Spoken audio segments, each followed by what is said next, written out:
ਪ੍ਰਾਪਤ ਕੀਤਾ ਹੈ। ਲੜੀਵਾਰ ਗੁਰਬਾਣੀ ਸ਼ਬਦ ਵਿਚਾਰ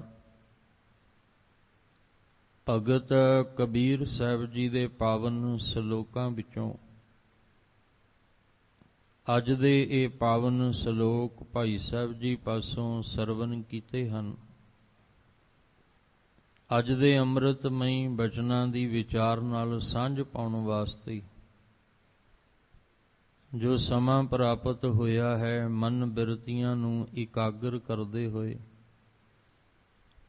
ਨਮਾਣੇ ਜੇ ਹੋ ਕੇ ਸਤਿਗੁਰੂ ਪਾਤਸ਼ਾਹ ਜੀ ਦੇ ਚਰਨਾਂ ਵਿੱਚ ਜੁੜਨ ਦਾ ਯਤਨ ਕਰੀਏ। ਗੁਰੂ ਸਾਹਿਬ ਜੀ ਅੰਮ੍ਰਿਤਮਈ ਬਚਨਾਂ ਵਿੱਚ ਭਗਤਾਂ ਦੀ ਬਾਣੀ ਦੁਆਰਾ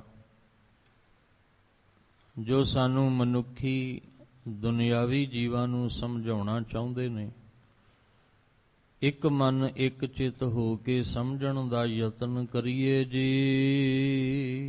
ਵਾਹਿਗੁਰੂ ਸਾਹਿਬ ਜੀ।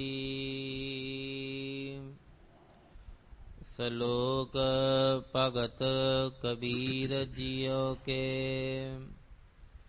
ਇਕ ਓੰਕਾਰ ਸਤ ਗੁਰ ਪ੍ਰਸਾਦ।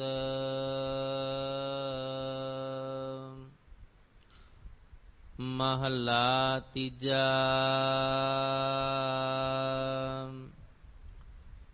ਚਿੰਤਾ ਭੇ ਆਪ ਕਰਾਏ ਸੀ, ਅਚਿੰਤ ਭੇ ਆਪੇ ਦੇ।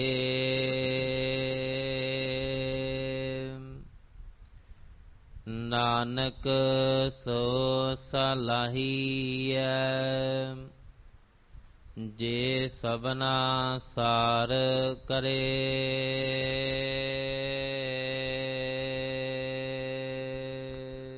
ਆਪ ਜੀ ਰੋਜ਼ਾਨਾ ਇਸ ਅਸਥਾਨ ਤੋਂ ਲੜੀਵਾਰ ਭਗਤ ਕਬੀਰ ਸਾਹਿਬ ਜੀ ਦੇ ਪਾਵਨ ਸਲੋਕਾਂ ਦੀ ਵਿਚਾਰ ਨਾਲ ਸਾਂਝ ਪਾਉਂਦੇ ਆ ਰਹੇ ਹੋ। ਕਬੀਰ ਸਾਹਿਬ ਜੀ ਦੇ ਪਾਵਨ ਸਲੋਕ ਵਿੱਚ ਧੰਨ ਗੁਰੂ ਅਮਰਦਾਸ ਮਹਾਰਾਜ ਪਾਤਸ਼ਾਹ ਜੀ ਦਾ ਪਾਵਨ ਸਲੋਕ, ਗੁਰੂ ਅਰਜਨ ਦੇਵ ਮਹਾਰਾਜ ਪਾਤਸ਼ਾਹ ਜੀ ਦਾ ਪਾਵਨ ਸਲੋਕ, ਇੱਕ ਕਬੀਰ ਸਾਹਿਬ ਜੀ ਦਾ ਪਾਵਨ ਸਲੋਕ ਜੋ ਆਪ ਜੀ ਨੇ ਅੱਜ ਸਰਵਨ ਕੀਤਾ ਹੈ। ਗੁਰੂ ਗ੍ਰੰਥ ਸਾਹਿਬ ਮਹਾਰਾਜ ਜੀ ਦੀ ਪਵਿੱਤਰ ਬਾਣੀ ਪਾਵਨ ਅੰਗ 1376 ਦੇ ਉੱਪਰ ਇਹ ਸੁਭਾਏਮਾਨ ਨੇ। ਕਬੀਰ ਸਾਹਿਬ ਜੀ ਦੇ ਪਾਵਨ ਸਲੋਕ ਦੀ ਵਿਚਾਰ ਚੱਲ ਰਹੀ ਹੈ,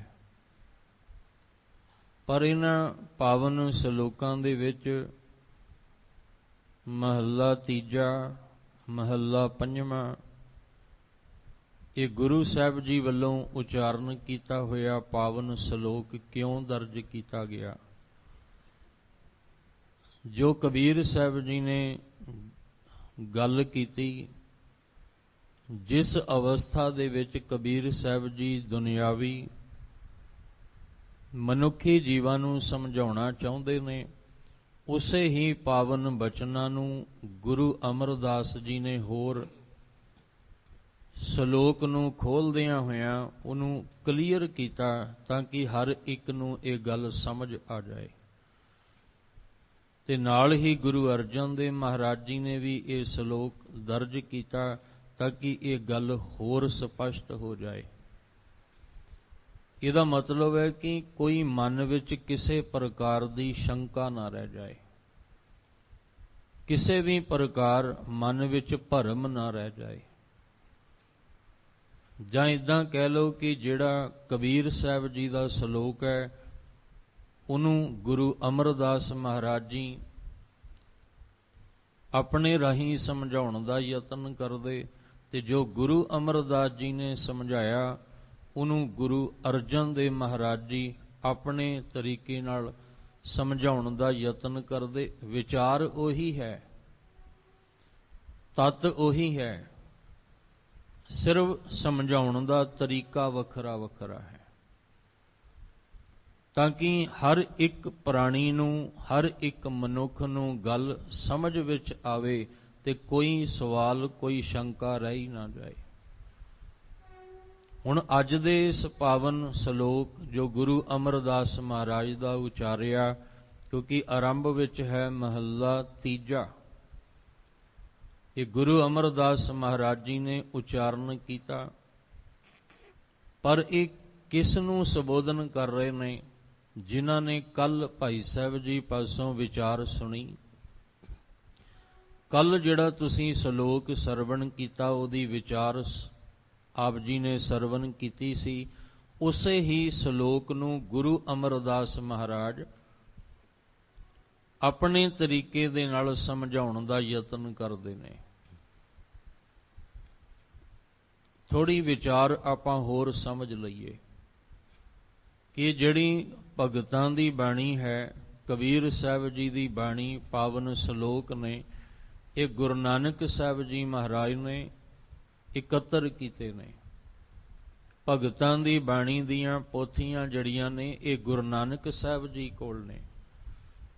ਗੁਰੂ ਨਾਨਕ ਸਾਹਿਬ ਜੀ ਨੇ ਇਹ ਗੁਰਬਾਣੀ ਦੀਆਂ ਪੋਥੀਆਂ ਜਿਹੜੀਆਂ ਗੁਰੂ ਅੰਗਦ ਦੇਵ ਮਹਾਰਾਜ ਜੀ ਨੂੰ ਸਮਰਪਣ ਕੀਤੀਆਂ। ਜਦੋਂ ਭਾਈ ਲਹਿਣਾ ਜੀ ਤੋਂ ਗੁਰੂ ਅੰਗਦ ਦੇਵ ਜੀ ਦਾ ਰੂਪ ਬਣੇ, ਜਾਂ ਗੁਰੂ ਨਾਨਕ ਸਾਹਿਬ ਦੇ ਘਰ ਦੀਆਂ ਜ਼ਿੰਮੇਵਾਰੀਆਂ ਗੁਰੂ ਅੰਗਦ ਦੇਵ ਮਹਾਰਾਜ ਜੀ ਨੇ ਸੰਭਾਲ ਲਈਆਂ, ਤੇ ਇਹ ਬੜਾ ਕੀਮਤੀ ਖਜ਼ਾਨਾ ਹੈ।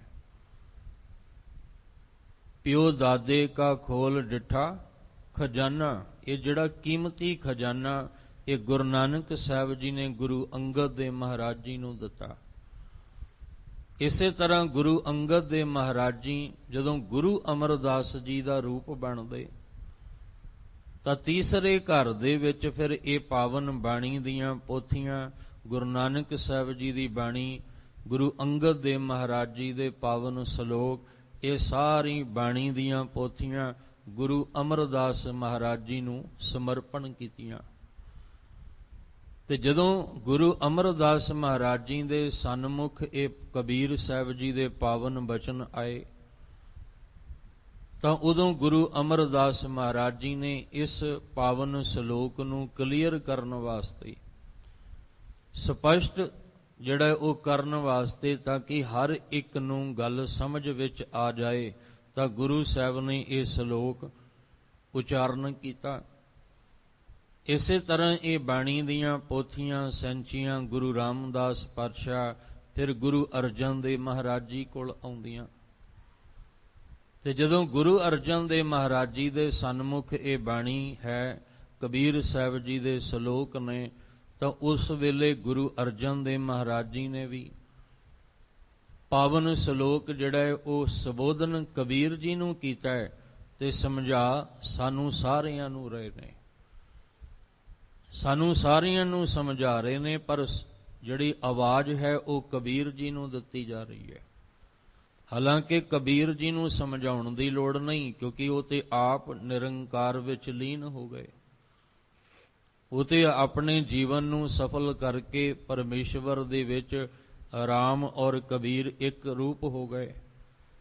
ਕਬੀਰ ਜੀ ਨੂੰ ਸੰਬੋਧਨ ਕਰਦਿਆਂ ਸਾਨੂੰ ਸਮਝਾਇਆ, ਕਿਉਂਕਿ ਇਹ ਸਾਨੂੰ ਜ਼ਰੂਰਤ ਹੈ, ਸਾਨੂੰ ਗੁਰਬਾਣੀ ਦੀ ਲੋੜ ਹੈ, ਸਾਨੂੰ ਗੁਰਬਾਣੀ ਦਾ ਗਿਆਨ ਇਹ ਚਾਹੀਦਾ ਹੈ, ਕਿਉਂਕਿ ਅਸੀਂ ਭਟਕੇ ਹੋਏ ਹਾਂ, ਅਸੀਂ ਆਪਣੇ ਰਾਹ ਤੋਂ ਕੁਰਾਹੇ ਪਏ ਹੋਏ ਹਾਂ। ਭੁੱਲੇ ਭਟਕਿਆਂ ਨੂੰ ਹੀ ਸਮਝਾਇਆ ਜਾਂਦਾ ਹੈ, ਜਿਹੜਾ ਸਿੱਧੇ ਰਾਹ ਤੇ ਚੱਲਣ ਵਾਲਾ ਹੈ ਉਹਨੂੰ ਨਹੀਂ ਸਮਝਾਇਆ ਜਾਂਦਾ। ਜਿਹੜਾ ਆਪਣਾ ਰਾਹ ਜਿਹੜਾ ਉਹ ਭਟਕਿਆ ਹੀ ਨਹੀਂ ਆਪਣੇ ਰਾਹ ਤੋਂ, ਜਿਹਨੇ ਆਪਣੇ ਰਾਹ ਤੋਂ ਕੁਰਾਹੇ ਪੈਣਾ ਹੀ ਨਹੀਂ ਕੀਤਾ, ਸਿੱਧਾ ਆਪਣੇ ਰਸਤੇ ਤੁਰਿਆ ਜਾਂਦਾ ਹੈ, ਉਹਨੂੰ ਤਾਂ ਸਮਝਾਉਣ ਦੀ ਲੋੜ ਨਹੀਂ ਔਰ ਉਹਨੂੰ ਪੁੱਛਣ ਦੀ ਵੀ ਲੋੜ ਨਹੀਂ। ਜਿਹੜਾ ਆਪਣੇ ਰਾਹ ਤੋਂ ਭਟਕ ਜਾਂਦਾ ਹੈ ਉਹਨੂੰ ਪੁੱਛਣ ਦੀ ਲੋੜ ਹੁੰਦੀ ਹੈ, ਤੇ ਸਮਝਾਉਣ ਦੀ ਵੀ ਉਹਨੂੰ ਲੋੜ ਹੁੰਦੀ ਹੈ, ਦੱਸਣ ਦੀ ਜ਼ਰੂਰਤ ਹੁੰਦੀ ਹੈ ਕਿ ਇਹ ਰਸਤਾ ਸਹੀ ਹੈ ਤੇ ਇਹ ਗਲਤ ਹੈ। ਇਹ ਗੁਰਬਾਣੀ ਦੀ ਲੋੜ ਸਾਨੂੰ ਇਸ ਲਈ ਹੈ ਕਿ ਅਸੀਂ ਕੁਰਾਹੇ ਪਏ ਹੋਏ ਹਾਂ, ਅਸੀਂ ਪਰਮੇਸ਼ਵਰ ਦੇ ਰਾਹ ਤੋਂ ਭਟਕੇ ਹੋਏ ਹਾਂ। ਸਾਡਾ ਨਿਰੰਕਾਰ ਵੱਲ ਮੁਖ ਨਹੀਂ, ਸੰਸਾਰ ਵੱਲ ਮੁਖ ਹੈ। ਜਿਹਦੇ ਕਰਕੇ ਸਾਡੇ ਜੀਵਨ ਵਿੱਚ ਕਈ ਪ੍ਰਕਾਰ ਦੀਆਂ ਚਿੰਤਾਵਾਂ, ਦੁੱਖ, ਰੋਗ ਸਾਡੇ ਜੀਵਨ ਨੂੰ ਲੱਗੇ ਹੋਏ ਨੇ।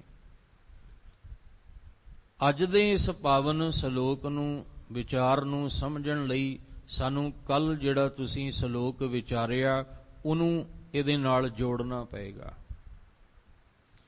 ਤਾਂ ਇੱਕ ਲੜੀ ਬਣੇਗੀ, ਤਾਂ ਸਮਝ ਵਿੱਚ ਆਏਗੀ ਗੱਲ। ਕਬੀਰ ਸਾਹਿਬ ਜੀ ਨੇ ਇੱਕ ਗੱਲ ਕਹੀ, ਕਹਿਣ ਲੱਗੇ, ਕਬੀਰ ਜੋ ਮੈਂ ਚਿਤਵੋ ਨਾ ਕਰੇ, ਕਿਆ ਮੇਰੇ ਚਿਤਵੇ ਹੋਏ। ਕਬੀਰ ਜੀ ਨੇ ਆਖਿਆ ਸੀ, ਆਪਣਾ ਚਿਤਵਿਆ ਹਰ ਕਰੈ, ਜੋ ਮੇਰੇ ਚਿਤ ਨਾ ਹੋਏ। ਵੀ ਮੇਰੇ ਜੋ ਚਿੱਤ ਚੇਤੇ ਵਿੱਚ ਆਉਂਦਾ ਪਿਆ ਹੈ, ਜਾਂ ਮੈਂ ਜਿਹੜੀਆਂ ਸੋਚਾਂ ਸੋਚ ਕੇ ਬੈਠਾ ਹਾਂ, ਜ਼ਰੂਰੀ ਨਹੀਂ ਕਿ ਉਦਾਂ ਹੀ ਹੋਵੇਗਾ। ਹੋਣਾ ਉਦਾਂ ਹੈ ਜੋ ਉਸ ਮਾਲਕ ਨੂੰ ਭਾਉਂਦਾ ਹੈ। ਹੋ ਸਕਦਾ ਹੈ ਮੈਂ ਕੁਝ ਹੋਰ ਪਲੈਨਿੰਗ ਕੀਤੀ ਹੋਵੇ, ਪਰ ਮਾਲਕ ਨੇ ਮੇਰੇ ਜੀਵਨ ਦੀ ਪਲੈਨਿੰਗ ਕੋਈ ਹੋਰ ਕੀਤੀ ਹੋਵੇ। ਮੈਂ ਆਪਣੇ ਜੀਵਨ ਵਿੱਚ ਕੁਝ ਹੋਰ ਸੋਚ ਕੇ ਬੈਠਾ ਹੋਵਾਂ, ਤੇ ਮੇਰੇ ਜੀਵਨ ਦਾ ਜਿਹੜਾ ਸਿਰਜਣਹਾਰ ਮਾਲਕ ਹੈ, ਜਿਹੜਾ ਮੇਰੇ ਸਿਰ ਦਾ ਸਾਈਂ ਹੈ, ਉਹ ਮੇਰੇ ਬਾਰੇ ਕੁਝ ਹੋਰ ਸੋਚ ਕੇ ਬੈਠਾ ਹੋਵੇ। ਥੋੜਾ ਇਹਨੂੰ ਇਸ ਤਰ੍ਹਾਂ ਸਮਝ ਲੈਣਾ ਕਿ ਬੱਚੇ ਆਪਣੇ ਬਾਰੇ ਕੁਝ ਹੋਰ ਸੋਚ ਕੇ ਬੈਠੇ ਨੇ, ਪਰ ਮਾਂ-ਬਾਪ ਬੱਚਿਆਂ ਬਾਰੇ ਕੁਝ ਹੋਰ ਸੋਚ ਕੇ ਬੈਠੇ ਨੇ। ਹੁਣ ਜੋ ਮਾਂ-ਬਾਪ ਸੋਚ ਕੇ ਬੈਠੇ ਹੋਏ ਨੇ, ਉਹ ਬੱਚੇ ਨਹੀਂ ਸੋਚ ਰਹੇ ਆਪਣੇ ਬਾਰੇ, ਤੇ ਜੋ ਬੱਚੇ ਆਪਣੇ ਬਾਰੇ ਸੋਚ ਕੇ ਬੈਠੇ ਨੇ, ਉਹ ਮਾਂ-ਬਾਪ ਨਹੀਂ ਸੋਚ ਰਹੇ। ਮਾਂ-ਬਾਪ ਜੋ ਸੋਚ ਰਹੇ ਨੇ ਬੱਚਿਆਂ ਵਾਸਤੇ, ਉਹ ਉਹਨਾਂ ਦੇ ਭਲੇ ਵਾਸਤੇ ਹੈ, ਤੇ ਜੋ ਬੱਚੇ ਆਪਣੇ ਬਾਰੇ ਸੋਚ ਰਹੇ ਨੇ, ਉਹਨਾਂ ਨੂੰ ਹਜੇ ਦੁਨੀਆ ਦਾ ਉਨਾ ਗਿਆਨ ਨਹੀਂ, ਹਜੇ ਉਹਨਾਂ ਨੂੰ ਦੁਨੀਆ ਦੀ ਉਨੀ ਸੋਝੀ ਨਹੀਂ ਹੈ, ਸਮਝ ਨਹੀਂ ਹੈ। ਹੋ ਸਕਦਾ ਹੈ ਜਿਹੜੀ ਉਹਨਾਂ ਦੀ ਪਲੈਨਿੰਗ ਹੈ ਉਹ ਗਲਤ ਹੋਵੇ। ਇਸੇ ਤਰ੍ਹਾਂ ਜੋ ਸਾਡੇ ਜੀਵਨ ਦਾ ਮਾਲਕ ਹੈ, ਜੋ ਸਾਡੇ ਸਿਰ ਦਾ ਸਾਈਂ ਹੈ, ਜਿਹਨੇ ਸਾਡੀ ਸਿਰਜਣਾ ਕੀਤੀ ਹੈ, ਜੋ ਸਾਨੂੰ ਸੰਭਾਲ ਰਿਹਾ, ਪਾਲ ਰਿਹਾ ਹੈ, ਉਹਨੇ ਸਾਡੇ ਜੀਵਨ ਦੀ ਪਲੈਨਿੰਗ ਕੁਝ ਕੀਤੀ ਹੈ, ਅਸੀਂ ਕੁਝ ਹੋਰ ਕਰ ਰਹੇ ਹਾਂ, ਤੇ ਜਦੋਂ ਸਾਡੇ ਮੁਤਾਬਕ ਨਹੀਂ ਹੁੰਦੀ, ਉਦੋਂ ਚਿੰਤਾ ਵੱਧ ਜਾਂਦੀ ਹੈ, ਉਦੋਂ ਪਰੇਸ਼ਾਨੀ ਵੱਧ ਜਾਂਦੀ ਹੈ ਵੀ ਜੋ ਮੈਂ ਚਾਹੁੰਦਾ ਸੀ ਉਸ ਤਰ੍ਹਾਂ ਨਹੀਂ ਹੋਇਆ। ਕਈ ਵਾਰ ਮਨ ਦੀਆਂ ਵਿਚਾਰਾਂ, ਮਨ ਦੀਆਂ ਘਾੜਤਾਂ, ਮਨ ਦੇ ਫੁਰਨੇ ਮਨ ਵਿੱਚ ਹੀ ਰਹਿ ਜਾਂਦੇ ਨੇ। ਸਾਡੀਆਂ ਖਾਹਿਸ਼ਾਂ ਬਹੁਤ ਨੇ, ਅਸੀਂ ਸੰਸਾਰ ਵਿੱਚ ਰਹਿ ਕੇ ਆਪਣੀਆਂ ਖਾਹਿਸ਼ਾਂ ਇੰਨੀਆਂ ਵਧਾ ਲਈਆਂ ਕਿ ਅਸੀਂ ਆਏ ਦਿਨ ਆਪਣੀ ਖਾਹਿਸ਼ ਪੂਰੀ ਕਰਨਾ ਚਾਹੁੰਦੇ ਹਾਂ, ਪਰ ਉਹ ਨਹੀਂ ਹੁੰਦੀ ਤਾਂ ਚਿੰਤਾ ਵੱਧ ਜਾਂਦੀ ਹੈ, ਪਰੇਸ਼ਾਨੀਆਂ ਵੱਧ ਜਾਂਦੀਆਂ। ਬਸ ਇਹੀ ਕਬੀਰ ਜੀ ਨੇ ਗੱਲ ਨੂੰ ਸਮਝਾਇਆ। ਕਹਿਣ ਲੱਗੇ ਵੀ ਜੋ ਮੈਂ ਚਿਤਵਿਆ ਸੀ, ਜ਼ਰੂਰੀ ਨਹੀਂ ਕਿ ਉਦਾਂ ਹੀ ਹੋਵੇ, ਹੋਣਾ ਉਹ ਹੈ ਜੋ ਮੇਰੇ ਮਾਲਕ ਨੇ ਸੋਚਿਆ। ਇੱਥੇ ਆ ਕੇ ਸਾਡੀ ਇੱਕ ਅਰਦਾਸ ਜਿਹੜੀ ਹੈ ਉਹ ਕੰਪਲੀਟ ਹੋ ਜਾਂਦੀ ਹੈ ਕਿ ਮਾਲਕ ਜੀ, ਮੈਂ ਤੁਹਾਡੇ ਕੋਲੋਂ ਕੀ ਮੰਗਾਂ ਤੇ ਕਿਹੜੀ ਮੈਂ ਇੱਛਾ ਭਾਵਨਾ ਤੁਹਾਡੇ ਅੱਗੇ ਰੱਖਾਂ। ਜਿਵੇਂ ਤੁਹਾਨੂੰ ਭਾਉਂਦਾ ਹੈ ਤੁਸੀਂ ਉਵੇਂ ਮੇਰੇ ਤੇ ਕਿਰਪਾ ਕਰ ਦਿਓ। ਇੱਥੇ ਇੱਕ ਪਾਸਾ ਹੋ ਜਾਂਦਾ ਹੈ ਕਿ ਤੁਹਾਡੇ ਹੁਕਮ ਦੇ ਮੁਤਾਬਕ ਹੀ ਮੈਂ ਚੱਲਣਾ, ਤੁਹਾਡੇ ਹੁਕਮ ਵਿੱਚ ਰਹਿ ਕੇ ਚੱਲਣਾ। ਜਿਉਂ-ਜਿਉਂ ਤੇਰਾ ਹੁਕਮ ਤਿਵੈ ਤਿਉਂ ਹੋਵਣਾ, ਹੋਣਾ ਤੇ ਉਵੇਂ ਹੀ ਹੈ ਜਿਵੇਂ ਤੁਹਾਡਾ ਹੁਕਮ ਹੈ। ਤੇ ਮੈਂ ਆਪਣੀ ਮਰਜ਼ੀ ਨਾਲ ਜਦੋਂ ਚੱਲਾਂਗਾ, ਫਿਰ ਉਹ ਪਰੇਸ਼ਾਨੀਆਂ ਦਾ ਕਾਰਨ ਤੇ ਬਣੇਗਾ, ਉਹ ਚਿੰਤਾਵਾਂ ਦਾ ਕਾਰਨ ਤੇ ਬਣੇਗਾ, ਜਿੱਥੇ ਆ ਕੇ ਮੈਂ ਭਟਕ ਜਾਵਾਂਗਾ, ਗੁੰਮਰਾਹ ਹੋ ਜਾਵਾਂਗਾ। ਤੇ ਜੇ ਮੈਂ ਇੱਕ ਰਸਤਾ ਚੁਣ ਲਵਾਂ ਕਿ ਜੋ ਹੋਣਾ ਉਸ ਦੇ ਹੁਕਮ ਵਿੱਚ ਹੋਣਾ ਹੈ, ਤੇ ਫਿਰ ਉਹਦੇ ਹੁਕਮ ਵਿੱਚ ਹੀ ਤੁਰਿਆ ਰਵਾਂ, ਉਹਦੇ ਵਿੱਚ ਕੀ ਹੋਏਗਾ? ਪਰੇਸ਼ਾਨੀਆਂ ਨਹੀਂ ਹੋਣਗੀਆਂ, ਚਿੰਤਾਵਾਂ ਨਹੀਂ ਹੋਣਗੀਆਂ, ਉਹਦੇ ਵਿੱਚ ਕੋਈ ਫਿਕਰ ਝੋਰਾ ਨਹੀਂ ਹੋਏਗਾ। ਉੱਥੇ ਤਾਂ ਸਿਰਫ ਤੁਰਨਾ ਹੈ ਕਿ ਜਿਉਂ-ਜਿਉਂ ਤੇਰਾ ਹੁਕਮ ਤਿਵੈ ਤਿਉਂ ਹੋਵਣਾ, ਜੈ ਜੈ ਰੱਖੇ ਆਪ ਤੈਂ ਜਾਹੇ ਖੜੋ। ਪਰ ਸਭ ਤੋਂ ਵੱਡੀ ਗੱਲ, ਮੁਸ਼ਕਲ ਤੇ ਇਹੀ ਹੈ ਕਿ ਉਹਦੇ ਹੁਕਮ ਵਿੱਚ ਤਾਂ ਤੁਰਿਆ ਨਹੀਂ ਜਾਂਦਾ। ਜਿਵੇਂ ਉਹ ਸਾਨੂੰ ਸੰਸਾਰ ਵਿੱਚ ਰੱਖ ਕੇ ਚਲਾਉਣਾ ਚਾਹੁੰਦਾ ਹੈ ਮਾਲਕ ਪਰਮੇਸ਼ਵਰ ਵਾਹਿਗੁਰੂ, ਉਵੇਂ ਸਾਡੇ ਕੋਲੋਂ ਚੱਲਿਆ ਨਹੀਂ ਜਾਂਦਾ। ਕਿਉਂ? ਕਿਉਂਕਿ ਅਸੀਂ ਸੰਸਾਰ ਦੇ ਇਸ ਮੋਹ ਮਾਇਆ ਦੇ ਜਾਲ ਵਿੱਚ ਫਸੇ ਹਾਂ। ਇਸ ਕਰਕੇ ਆਪਣੀ ਮਰਜ਼ੀ ਨਾਲ ਜਿਉਣਾ ਚਾਹੁੰਦੇ ਹਾਂ ਤੇ ਚੱਲਣਾ ਚਾਹੁੰਦੇ ਹਾਂ। ਇੱਥੇ ਆ ਕੇ ਫਿਰ ਗੜਬੜ ਹੋ ਜਾਂਦੀ ਹੈ।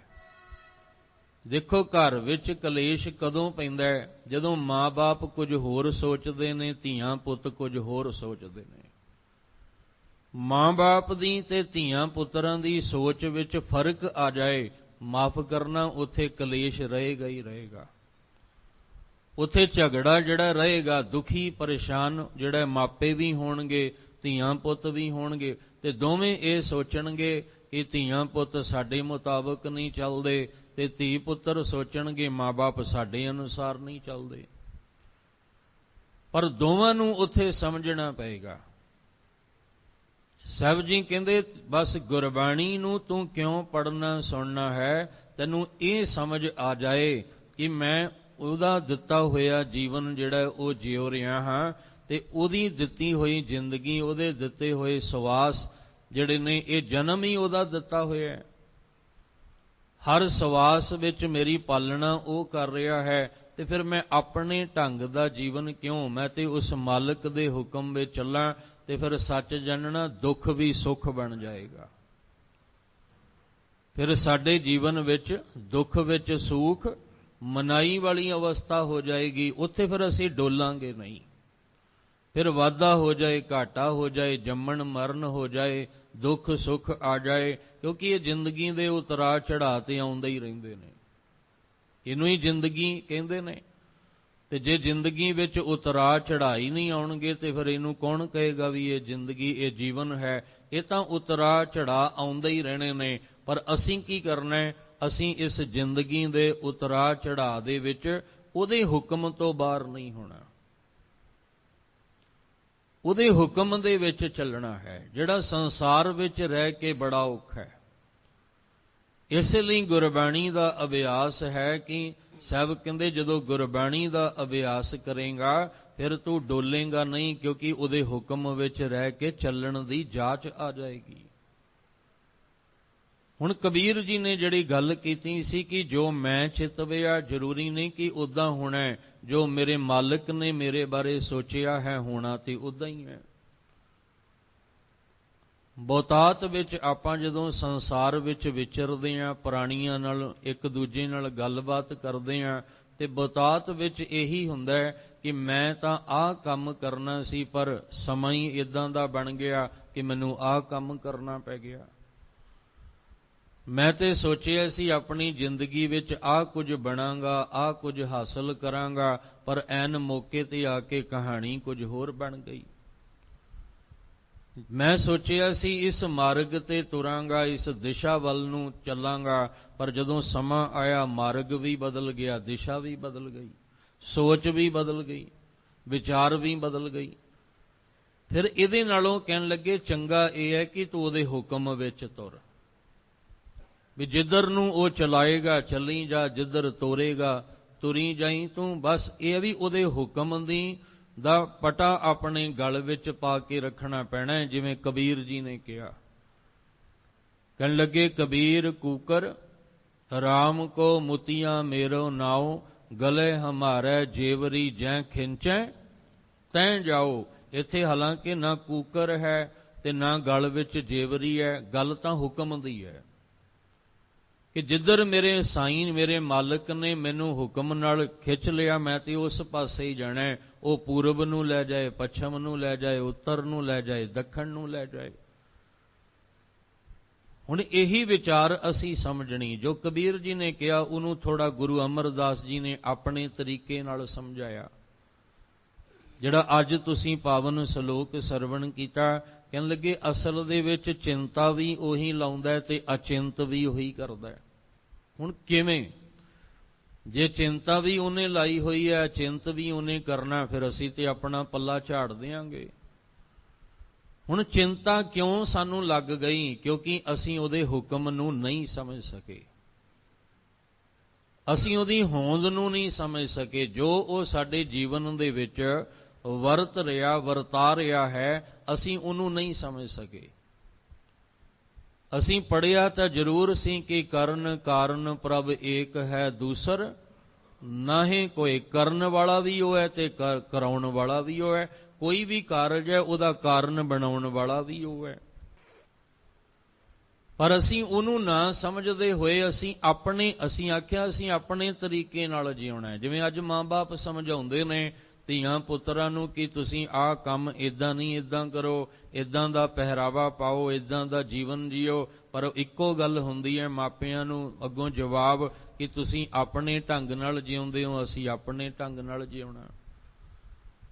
ਤੁਸੀਂ ਆਪਣੇ ਤਰੀਕੇ ਨਾਲ ਜਿਹੜਾ ਜਿਉਂਦੇ ਸੀ ਅਸੀਂ ਆਪਣੇ ਤਰੀਕੇ ਦੇ ਨਾਲ ਜਿਉਣਾ। ਬਸ ਇਹੀ ਸਾਡੀ ਹਾਲਤ ਹੈ। ਅਸੀਂ ਵੀ ਕਹਿੰਦੇ ਹਾਂ ਰੱਬ ਜੀ ਤੁਸੀਂ ਪੈਦਾ ਕਰ ਦਿੱਤਾ, ਜਨਮ ਦੇ ਦਿੱਤਾ, ਤੁਸੀਂ ਸਾਡੀ ਪਾਲਣਾ ਕਰ ਰਹੇ ਹੋ, ਸਵਾਸ ਸਾਨੂੰ ਦੇ ਰਹੇ ਹੋ, ਪਰ ਜਿਉਣਾ ਅਸੀਂ ਆਪਣੇ ਤਰੀਕੇ ਨਾਲ ਹੈ, ਰਹਿਣਾ ਅਸੀਂ ਆਪਣੇ ਤਰੀਕੇ ਨਾਲ ਹੈ, ਖਾਣਾ ਪੀਣਾ ਅਸੀਂ ਆਪਣੇ ਤਰੀਕੇ ਦੇ ਨਾਲ ਹੈ। ਤੇ ਜਦੋਂ ਅਸੀਂ ਆਪਣੇ ਤਰੀਕੇ ਦੇ ਨਾਲ ਚੱਲਦੇ ਹਾਂ ਉੱਥੇ ਚਿੰਤਾਵਾਂ ਹੀ ਚਿੰਤਾਵਾਂ ਨੇ, ਉੱਥੇ ਫਿਰ ਫਿਕਰ ਹੀ ਫਿਕਰ ਹੈ।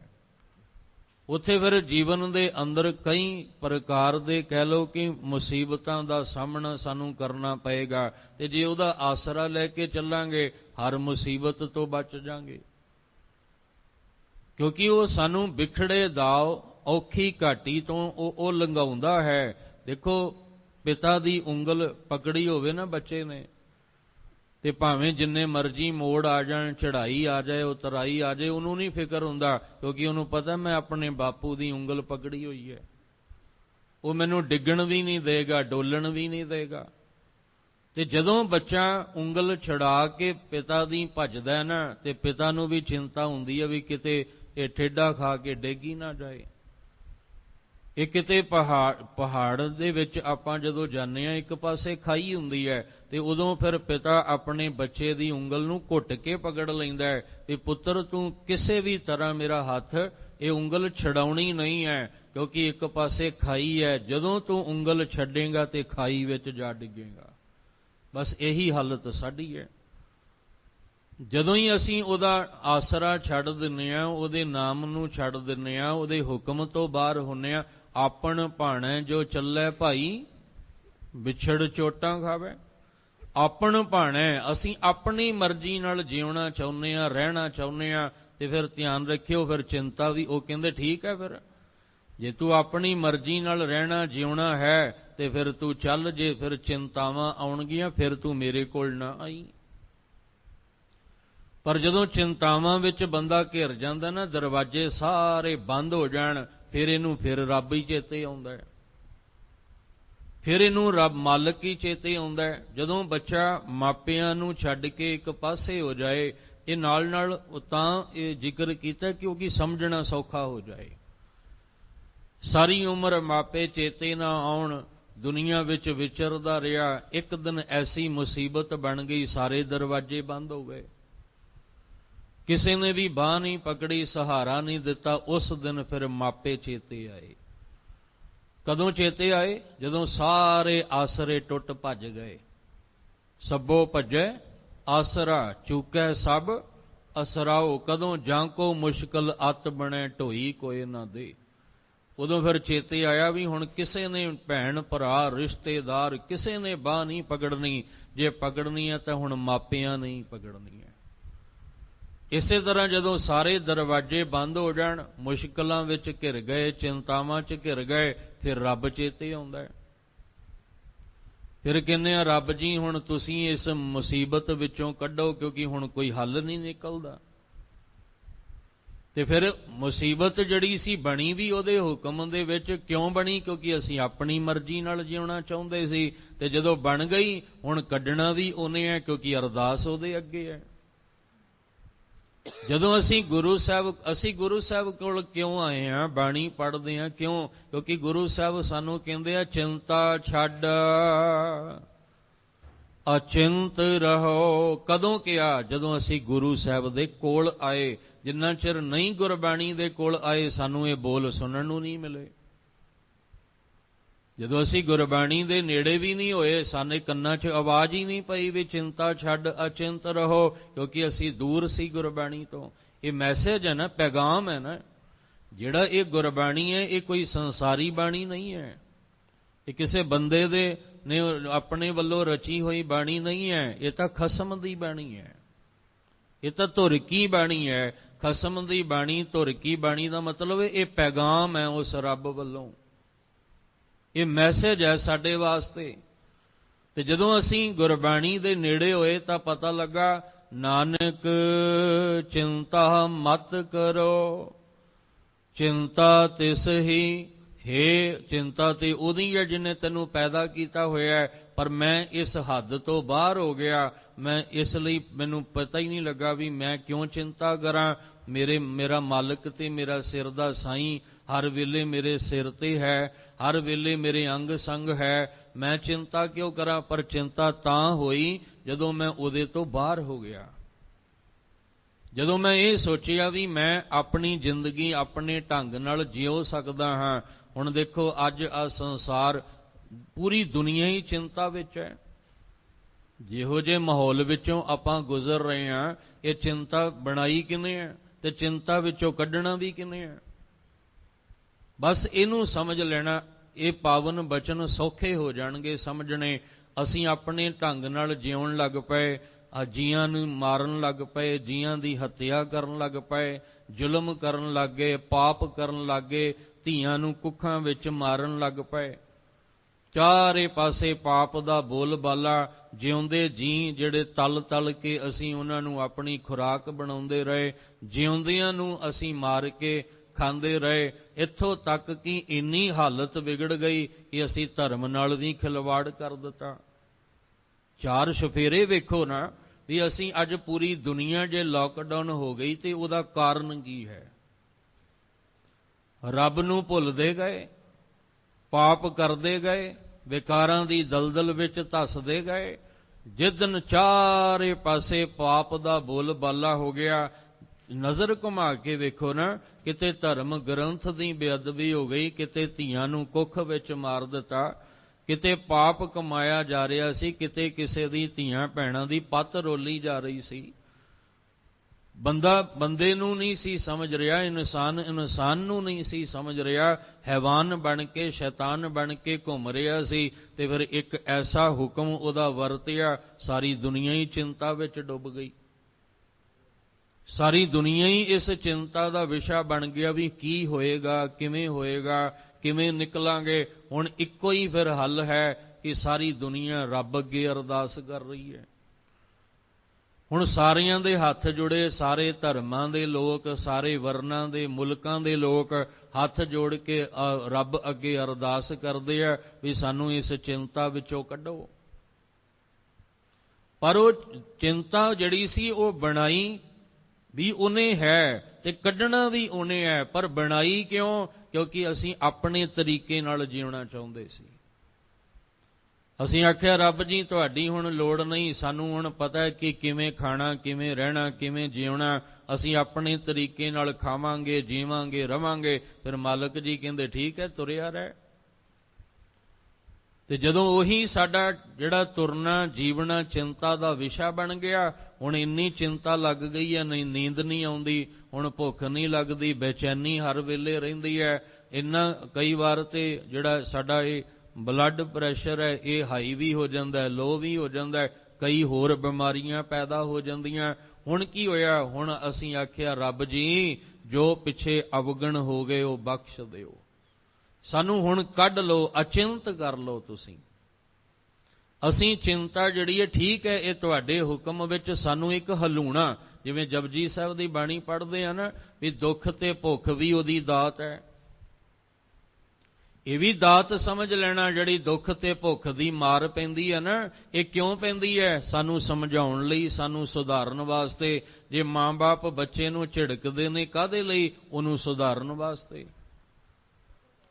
ਜੇ ਮਾਂ ਸੀਨੇ ਨਾਲ ਲਾ ਕੇ ਆਪਣੇ ਬਲੱਡ ਦਾ ਦੁੱਧ ਬਣਾ ਕੇ ਬੱਚੇ ਨੂੰ ਪਿਆ ਸਕਦੀ ਹੈ ਤਾਂ ਮਾਂ ਉਹਨੂੰ ਝਿੜਕ ਕੇ ਦੋ ਚਪੇੜ ਵੀ ਲਾ ਸਕਦੀ ਹੈ। ਪਰ ਇਹਦਾ ਮਤਲਬ ਇਹ ਨਹੀਂ ਕਿ ਮਾਂ ਉਹਨੂੰ ਪਿਆਰ ਨਹੀਂ ਕਰਦੀ, ਇਹਦਾ ਮਤਲਬ ਇਹ ਨਹੀਂ ਕਿ ਮਾਂ ਉਹਦੀ ਦੁਸ਼ਮਣ ਬਣ ਗਈ ਹੈ ਬੱਚੇ ਦੀ। ਨਹੀਂ, ਮਾਂ ਦੀ ਮਮਤਾ ਅੱਜ ਵੀ ਉਨੀ ਹੈ, ਪਰ ਜੇ ਉਹਨੂੰ ਝਿੜਕਿਆ ਤੇ ਚਪੇੜ ਮਾਰੀ ਉਹਨੂੰ ਸੁਧਾਰਨ ਵਾਸਤੇ। ਇਹ ਦੁੱਖ ਔਰ ਭੁੱਖ ਦੀ ਜਿਹੜੀ ਮਾਰ ਸਾਨੂੰ ਪੈਂਦੀ ਹੈ, ਸਾਨੂੰ ਹਲੂਣਾ ਦੇਣ ਲਈ ਹੈ ਕਿ ਬੰਦਿਆ ਸੁਧਰ ਜਾ। ਜੇ ਤੂੰ ਇਸ ਚਿੰਤਾ ਵਿੱਚੋਂ ਨਿਕਲਣਾ ਚਾਹੁੰਦਾ, ਅਚਿੰਤ ਹੋਣਾ ਚਾਹੁੰਦਾ, ਤੇ ਉਹਦੇ ਹੁਕਮ ਵਿੱਚ ਚੱਲ, ਉਹਦੇ ਭੈ ਵਿੱਚ ਚੱਲ। ਤੇ ਜੇ ਤੂੰ ਹਜੇ ਵੀ ਨਾ ਸੁਧਰਿਆ ਤੇ ਫਿਰ ਇਸ ਤੋਂ ਬਾਅਦ ਤੈਨੂੰ ਇਹਦੇ ਵਿੱਚੋਂ ਚਿੰਤਾਵਾਂ ਚੋਂ ਕੌਣ ਕੱਢੇਗਾ? ਅਖੀਰ ਆਉਣਾ ਫਿਰ ਮਾਲਕ ਦੇ ਚਰਨਾਂ 'ਚ ਹੀ ਪੈਣਾ। ਤੇ ਕਈ ਵਾਰ ਬੇਨਤੀ ਹੱਥ ਜੋੜ ਕੇ ਕੀਤੀ ਹੈ ਵੀ ਅੱਜ ਆਪਾਂ ਇੰਨਾ ਕੁਝ ਤਾਪ ਸੰਤਾਪ ਆਪਣੇ ਤੇ ਹੰਢਾ ਰਹੇ ਆ ਨਾ, ਤੇ ਇੱਕ ਦਿਨ ਸਮਾਂ ਆਏਗਾ ਜਦੋਂ ਸਾਨੂੰ ਫਿਰ ਆਜ਼ਾਦੀ ਮਿਲ ਜਾਏਗੀ, ਅਸੀਂ ਫਿਰ ਗਲੀਆਂ ਬਾਜ਼ਾਰਾਂ ਵਿੱਚ ਆਪਣੀ ਮਰਜ਼ੀ ਨਾਲ ਘੁੰਮਾਂ ਫਿਰਾਂਗੇ, ਫਿਰ ਸਾਡਾ ਇਹ ਲਾਕਡਾਊਨ ਜਿਹੜਾ ਇਹ ਖੁੱਲ ਜਾਏਗਾ। ਪਰ ਧਿਆਨ ਰੱਖਿਓ, ਉਹ ਆ ਸਮਾਂ ਨਹੀਂ ਕਦੀ ਭੁੱਲਣਾ। ਅਸੀਂ ਫਿਰ ਉਹੀ ਹਰਕਤਾਂ ਨਹੀਂ ਕਰਨੀਆਂ ਜੋ ਕੀਤੀਆਂ ਨੇ, ਉਹੀ ਕਰਮ ਫਿਰ ਨਹੀਂ ਕਰਨੇ ਜੋ ਅਸੀਂ ਕੀਤੇ ਹੋਏ ਨੇ, ਜਿਹਦਾ ਭੁਗਤਾਨ ਹੁਣ ਭੁਗਤਦੇ ਪਏ ਆ। ਤੇ ਅਗਾਂਹ ਜਾ ਕੇ ਫਿਰ ਉਹੀ ਸਭ ਕੁਝ ਭੁਲਾ ਕੇ ਕੀਤਾ, ਫਿਰ ਦੁੱਖ ਭੁੱਖ ਦੀ ਮਾਰ ਫਿਰ ਇੱਕ ਦਿਨ ਪੈ ਜਾਣੀ ਹੈ। ਜੇ ਅਸੀਂ ਇਹਨੂੰ ਹਰ ਵੇਲੇ ਚੇਤੇ ਰੱਖਾਂਗੇ ਵੀ ਕਿਸ ਮੁਸੀਬਤ ਵਿੱਚੋਂ ਦੀ ਨਿਕਲੇ ਹਾਂ, ਤੇ ਕੱਢਿਆ ਵੀ ਉਹਨੇ ਹੈ। ਇਸ ਲਈ ਸਾਹਿਬ ਕਹਿੰਦੇ ਤੂੰ ਇਹਨੂੰ ਚੇਤੇ ਰੱਖੇਂਗਾ ਤੇ ਸਦਾ ਅਚਿੰਤ ਰਹੇਂਗਾ, ਫਿਰ ਦੁਬਾਰਾ ਚਿੰਤਾ ਤੇਰੇ ਜੀਵਨ ਵਿੱਚ ਨਹੀਂ ਆਏਗੀ, ਜਦੋਂ ਤੂੰ ਹਰ ਕਦਮ ਉਹਦੇ ਹੁਕਮ ਵਿੱਚ ਹੀ ਚੱਲੇਂਗਾ। ਦਿਨ ਉੱਠਦਿਆਂ ਵੀ ਤੂੰ ਉਹਦੇ ਹੁਕਮ ਵਿੱਚ, ਰਾਤ ਸੌਂਦਿਆਂ ਵੀ ਉਹਦੇ ਹੁਕਮ ਵਿੱਚ ਚੱਲੇਗਾ। ਗੁਰਬਾਣੀ ਇਸੇ ਲਈ ਦਿੱਤੀ ਹੈ ਕਿ ਇਹ ਗੱਲ ਸਮਝ ਆ ਜਾਏ। ਇੱਕ ਸ਼ਬਦ ਆਪਾਂ ਬੜੀ ਵਾਰ ਪੜਿਆ ਵਿਚਾਰਿਆ, ਸਾਹਿਬ ਜੀ ਕਹਿੰਦੇ ਅੱਜ ਉੱਠਦਿਆਂ ਵੀ ਪਰੇਸ਼ਾਨੀਆਂ ਤੇ ਬਹਿੰਦਿਆਂ ਵੀ ਪਰੇਸ਼ਾਨੀਆਂ। ਘਰ ਦੇ ਬਾਹਰ ਨਿਕਲੋ ਤਾਂ ਪਰੇਸ਼ਾਨੀ, ਘਰ ਦੇ ਅੰਦਰ ਰਹੋ ਤਾਂ ਪਰੇਸ਼ਾਨੀ, ਬੰਦਾ ਜਾਏ ਤੇ ਜਾਏ ਕਿੱਥੇ? ਸੌਂਦਿਆਂ ਵੀ ਚਿੰਤਾ, ਉੱਠਦਿਆਂ ਵੀ ਚਿੰਤਾ। ਗੁਰੂ ਸਾਹਿਬ ਕਹਿੰਦੇ ਆ ਤੂੰ ਆਪਣੀ ਜੀਵਨ ਦੀ ਅਸਲੀਅਤ ਨੂੰ ਸਮਝ, ਗੁਰੂ ਦਾ ਉਪਦੇਸ਼ ਚੰਗੀ ਤਰ੍ਹਾਂ ਪੱਲੇ ਬੰਨ੍ਹ ਲੈ। ਸੱਚ ਜਾਣੀ ਜੇ ਚਿੰਤਾ 'ਚ ਉਹਨੇ ਪਾਇਆ ਤੇ ਉਹ ਚਿੰਤਾ 'ਚੋਂ ਕੱਢਣਾ ਵੀ ਜਾਣਦਾ ਹੈ। ਜੇ ਉਹ ਦੁੱਖ ਤੇ ਭੁੱਖ ਦੀ ਮਾਰ ਦੇਣਾ ਜਾਣਦਾ ਤੇ ਉਹ ਚੰਗੀ ਤਰ੍ਹਾਂ ਰਜਾਉਣਾ ਵੀ ਜਾਣਦਾ ਹੈ। ਉਹ ਬਖਸ਼ਿਸ਼ਾਂ ਦੇ ਕੇ, ਖੁਸ਼ੀਆਂ ਦੀਆਂ ਦਾਤਾਂ ਦੇ ਕੇ ਤੇਰੇ ਜੀਵਨ ਨੂੰ ਖੁਸ਼ਹਾਲ ਕਰਨਾ ਵੀ ਜਾਣਦਾ ਹੈ। ਬਸ ਤੂੰ ਉਹਦੇ ਤੋਂ ਬਾਹਰ ਨਹੀਂ ਹੋਣਾ। ਸਾਹਿਬ ਕਹਿੰਦੇ ਤੇਰੇ ਜੀਵਨ ਵਿੱਚ ਕੀ ਹੋਏਗਾ? ਉਠਤ ਸੁਖੀਆ ਬੈਠਤ ਸੁਖੀਆ, ਭਉ ਨਹੀਂ ਲਾਗੈ ਜਾਂ ਐਸੇ ਬੁਝੀਆ, ਰਾਖਾ ਏਕ ਹਮਾਰਾ ਸੁਆਮੀ। ਬਸ ਆਹ ਗੱਲ ਸਮਝਣੀ ਹੈ ਕਿ ਰਾਖਾ ਏਕ ਹਮਾਰਾ ਸੁਆਮੀ, ਸਗਲ ਘਟਾਂ ਕਾ ਅੰਤਰ ਜਾਮੀ, ਸੋਏ ਅਚਿੰਤਾ ਜਾਗ ਅਚਿੰਤਾ, ਜਹਾਂ ਕਹਾਂ ਪ੍ਰਭ ਤੂੰ ਵਰਤੰਤਾ, ਘਰ ਸੁਖ ਵਸਿਆ ਬਾਹਰ ਸੁਖ ਪਾਇਆ, ਕਹੋ ਨਾਨਕ ਗੁਰ ਮੰਤਰ ਦ੍ਰਿੜਾਇਆ। ਪਰ ਗੁਰੂ ਦਾ ਉਪਦੇਸ਼ ਦ੍ਰਿੜ ਕਰਨਾ ਪੈਣਾ ਹੈ। ਇਸ ਲਈ ਗੁਰੂ ਅਮਰਦਾਸ ਮਹਾਰਾਜ ਜੀ ਕਹਿੰਦੇ ਨੇ ਚਿੰਤਾ ਦੇ ਆਪ ਕਰਾਏ ਸੀ। ਉਮੀਦ ਹੈ ਵੀ ਇਹ ਗੱਲ ਪਕੜ ਵਿੱਚ ਆ ਗਈ ਹੋਏਗੀ ਵੀ ਉਹ ਆਪ ਕਿਉਂ ਇਹ ਚਿੰਤਾ ਸਾਨੂੰ ਲਾਈ ਹੈ ਉਹਨੇ, ਕਿਉਂਕਿ ਅਸੀਂ ਉਹੀ ਕਸੂਰਵਾਰ ਹਾਂ। ਇਹ ਨਹੀਂ ਕਿ ਉਸ ਮਾਲਕ ਨੇ ਸਾਨੂੰ ਇੰਨੀਆਂ ਚਿੰਤਾਵਾਂ ਵਿੱਚ ਪਾ ਦਿੱਤਾ ਤੇ ਦੋਸ਼ ਆਪਾਂ ਰੱਬ ਜੀ ਨੂੰ ਦਈਏ। ਦੋਸ਼ ਵੀ ਇੱਥੇ ਸਾਡਾ ਹੀ ਆਏਗਾ, ਕਿਉਂਕਿ ਅਸੀਂ ਹੀ ਉਹਦੇ ਤੋਂ ਪੱਲਾ ਛੁਡਾ ਕੇ ਆਪਣੀ ਜ਼ਿੰਦਗੀ ਆਪਣੇ ਢੰਗ ਨਾਲ ਜਿਉਣਾ ਚਾਹੁੰਦੇ। ਕਿੰਨਾ ਕੁਦਰਤ ਨਾਲ ਖਿਲਵਾੜ ਕੀਤਾ। ਜੇ ਅਸੀਂ ਉਹਦੇ ਹੁਕਮ ਵਿੱਚ ਚੱਲਦੇ ਤਾਂ ਕੁਦਰਤ ਨੂੰ ਪਿਆਰ ਕਰਦੇ, ਕੁਦਰਤ ਦੇ ਹਰ ਇੱਕ ਕਣ ਕਣ ਨੂੰ ਅਸੀਂ ਪਿਆਰ ਕਰਦੇ, ਪਰ ਅਸੀਂ ਤੇ ਕੁਦਰਤ ਦੇ ਕਣ ਕਣ ਨਾਲ ਨਫ਼ਰਤ ਕੀਤੀ। ਅਸੀਂ ਤੇ ਜ਼ਹਿਰ ਘੋਲ ਦਿੱਤੀ ਪਾਣੀ ਵਿੱਚ, ਜ਼ਮੀਨ ਵਿੱਚ, ਹਵਾ ਵਿੱਚ, ਚਾਰੇ ਪਾਸੇ ਜ਼ਹਿਰ ਹੀ ਜ਼ਹਿਰ ਘੋਲ ਦਿੱਤੀ। ਤੇ ਰੱਬ ਜੀ ਨੇ ਇਹ ਥੋੜ੍ਹੀ ਕਿਹਾ ਸੀ ਤੈਨੂੰ ਪੈਦਾ ਕੀਤਾ ਤੂੰ ਇਹ ਸਾਰੇ ਸੰਸਾਰ 'ਚ ਜ਼ਹਿਰ ਫੈਲਾ। ਇਸ ਲਈ ਤੈਨੂੰ ਥੋੜ੍ਹੀ ਜਨਮ, ਕੋਈ ਮਾਂ-ਬਾਪ ਇਹ ਸੋਚ ਕੇ ਥੋੜ੍ਹੀ ਜਨਮ ਦਿੰਦੇ ਨੇ ਕਿ ਮੇਰਾ ਬੱਚਾ ਵੱਡਾ ਹੋ ਕੇ ਚੋਰ ਬਣੇਗਾ।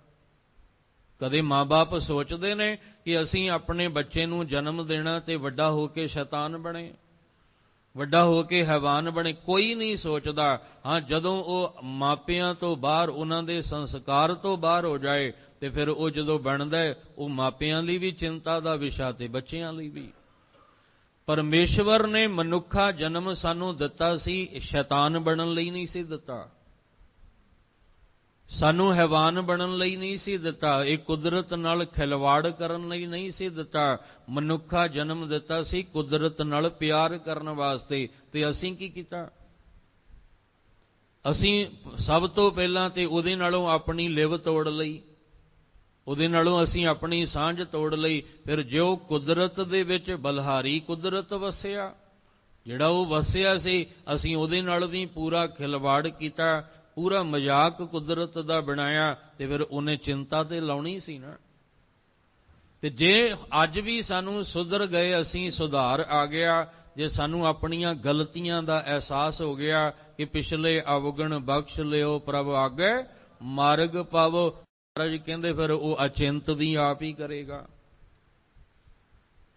ਚਿੰਤਾ ਵੀ ਉਹਨੇ ਲਾਈ ਹੈ, ਪਰ ਸਾਡੀ ਗਲਤੀਆਂ ਕਰਕੇ, ਸਾਡੇ ਕੀਤੇ ਹੋਏ ਕਰਮ ਦਾ ਫਲ ਜਿਹੜਾ ਸੀ ਉਹਨੇ ਚਿੰਤਾ ਲਾਤੀ। ਲਾਏ ਉਹਦੇ ਹੁਕਮ ਵਿੱਚ ਹੈ, ਪਰ ਜੇ ਅਚਿੰਤ ਹੋਣਾ ਤਾਂ ਵੀ ਉਹਦੇ ਹੁਕਮ ਵਿੱਚ। ਇਹੀ ਕਾਰਨ ਕਿ ਜੋ ਕਬੀਰ ਜੀ ਨੇ ਗੱਲ ਕਹੀ ਸੀ ਉਹਨੂੰ ਥੋੜਾ ਜਿਹਾ ਆਪਣੇ ਤਰੀਕੇ ਨਾਲ ਗੁਰੂ ਅਮਰਦਾਸ ਜੀ ਨੇ ਸਮਝਾਇਆ। ਕਹਿੰਦੇ ਮਹੱਲਾ ਤੀਜਾ, ਚਿੰਤਾ ਪੇ ਆਪ ਕਰਾਏ ਸੀ। ਹੁਣ ਜੇ ਬਾਹਰ ਦੀ ਯਾਤਰਾ ਗੁਰੂ ਅਮਰਦਾਸ ਜੀ ਕਰਦੇ ਪਏ ਨੇ, ਤੇ ਜੇ ਇੱਕ ਦਿਨ ਸਾਧੂ ਨੇ ਕਹਿ ਦਿੱਤਾ ਨਿਗੁਰੇ ਕਾ ਹੈ ਨਾਉ ਬੁਰਾ, ਤੇ ਉਹਦੇ ਹੁਕਮ ਵਿੱਚ ਹੀ ਸਾਧੂ ਮਿਲਿਆ। ਤੇ ਜੇ ਚਿੰਤਾ ਲੱਗ ਗਈ, ਸਾਰੀ ਰਾਤ ਤੜਪਦਿਆਂ ਲੰਘੀ, ਤੇ ਅੰਮ੍ਰਿਤ ਵੇਲੇ ਜੇ ਆਵਾਜ਼ ਗੁਰਬਾਣੀ ਦੀ ਬੀਬੀ ਅਮਰੋ ਜੀ ਕੋਲੋਂ ਸੁਣੀ, ਤੇ ਉਹ ਵੀ ਗੁਰੂ ਪਰਮੇਸ਼ਵਰ ਨੇ ਹੀ ਬਿੱਧ ਬਣਾਈ। ਜੇ ਇੱਧਰੋਂ ਚਿੰਤਾ ਲਾ ਦਿੱਤੀ ਤੇ ਉਧਰੋਂ ਚਿੰਤਾ ਵਿੱਚੋਂ ਕੱਢ ਵੀ ਦਿੱਤਾ। ਜੇ ਇੱਧਰੋਂ ਫਿਕਰ ਅੰਦਰ ਲੱਗਾ ਵੀ ਇਹ ਕੀ ਬਣ ਗਿਆ, ਇੰਨੀ ਯਾਤਰਾ ਕੀਤੀ 19 ਵਾਰ ਪਰ ਕੋਈ ਸਫਲਤਾ ਨਹੀਂ ਮਿਲੀ, ਕੀ ਬਣਿਆ, ਉਧਰੋਂ ਬੀਬੀ ਅਮਰੋ ਜੀ ਕੋਲੋਂ ਗੁਰਬਾਣੀ ਸੁਣਾ ਕੇ ਤੇ ਉਸ ਚਿੰਤਾ ਵਿੱਚੋਂ ਕੱਢ ਵੀ ਲਿਆ। ਇਸੇ ਲਈ ਕਹਿੰਦੇ ਨੇ ਚਿੰਤਾ ਭੇ ਆਪ ਕਰਾਏ ਸੀ, ਅਚਿੰਤ ਭੇ ਆਪੇ ਦੇ। ਚਿੰਤਾ ਵੀ ਉਹਦੇ ਹੁਕਮ ਵਿੱਚ, ਅਚਿੰਤ ਵੀ ਉਹਦੇ ਹੁਕਮ ਵਿੱਚ। ਬਸ ਇਹਦੇ ਦਰਮਿਆਨ ਅਸੀਂ ਕਿੱਥੇ ਖੜੇ ਆ ਇਹਨੂੰ ਸਮਝਣਾ। ਜਦੋਂ ਅਸੀਂ ਇਹਨੂੰ ਸਮਝ ਲਾਂਗੇ ਨਾ, ਫਿਰ ਸਾਡਾ ਦੋਸ਼ ਕਿਸੇ ਨੂੰ ਨਹੀਂ ਹੋਏਗਾ। ਫਿਰ ਜੋ ਮੈਂ ਕੀਆ ਸੋ ਮੈਂ ਪਾਇਆ। ਜੇ ਚਿੰਤਾ ਵਿੱਚ ਉਹਨੇ ਮੈਨੂੰ ਪਾ ਦਿੱਤਾ, ਜੇ ਫਿਕਰ ਚਿੰਤਾਵਾਂ ਲੱਗ ਗਈਆਂ ਮੇਰੇ ਜੀਵਨ 'ਚ, ਕੱਲ ਕਲੇਸ਼ ਆ ਗਿਆ, ਇਹ ਮੇਰਾ ਹੀ ਕਰਮ ਸੀ। ਤੇ ਜੇ ਉਹਨੇ ਮੈਨੂੰ ਇਹਦੇ ਵਿੱਚੋਂ ਕੱਢਿਆ, ਉਹ ਵੀ ਮੇਰਾ ਹੀ ਕਰਮ ਸੀ। ਤੋ ਗੁਰੂ ਅਮਰਦਾਸ ਮਹਾਰਾਜ ਜੀ ਕਹਿੰਦੇ ਨਾਨਕ ਸੋ ਸਾਲਾਹੀ ਹੈ। ਜੇ ਪਹਿਲੀ ਗੱਲ ਸਮਝ ਵਿੱਚ ਆ ਗਈ, ਫਿਰ ਕੀ ਕਰੀਏ? ਕਹਿੰਦੇ ਸੋ ਉਹ ਪਰਮੇਸ਼ਵਰ ਜਿਹਦੇ ਹੁਕਮ ਦੇ ਵਿੱਚ ਚਿੰਤਾ ਵੀ ਹੈ ਤੇ ਅਚਿੰਤ ਰਹਿਣਾ ਵੀ ਹੈ। ਸੋ ਸਹਲਾਹੀ ਹੈ ਜੇ ਸਭਨਾ ਸਾਰ ਕਰੇ। ਸਾਰਿਆਂ ਦਾ ਮਾਈ ਬਾਪ ਇੱਕੋ ਹੀ ਹੈ, ਸਾਰਿਆਂ ਦੀ ਸਾਰ ਲੈਣ ਵਾਲਾ ਇੱਕੋ ਹੀ ਹੈ, ਸਾਰਿਆਂ ਦੀ ਸੰਭਾਲ ਕਰਨ ਵਾਲਾ ਇੱਕੋ ਹੀ ਹੈ।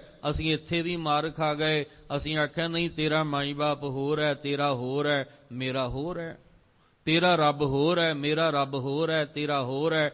ਬਸ ਇਹਦੇ ਵਿੱਚ ਹੀ ਆਪਾਂ ਰੱਬ ਦੇ ਨਾਂ ਤੇ ਕਿੰਨੇ ਕਤਲ ਕਰ ਦਿੱਤੇ, ਰੱਬ ਦੇ ਨਾਂ ਤੇ ਕਿੰਨੀਆਂ ਵੰਡੀਆਂ ਪਾ ਦਿੱਤੀਆਂ, ਰੱਬ ਦੇ ਨਾਂ ਤੇ ਇਨਸਾਨੀਅਤ ਨੂੰ ਮਾਰ ਦਿੱਤਾ। ਕਿਉਂਕਿ ਅਸੀਂ ਇੱਥੇ ਹੀ ਮਾਰ ਖਾ ਗਏ, ਜਿਹੜਾ ਸਾਰਿਆਂ ਦੀ ਸਾਰ ਲੈਣ ਵਾਲਾ ਸੀ ਉਹਨੂੰ ਅਸੀਂ ਭੁੱਲ ਗਏ।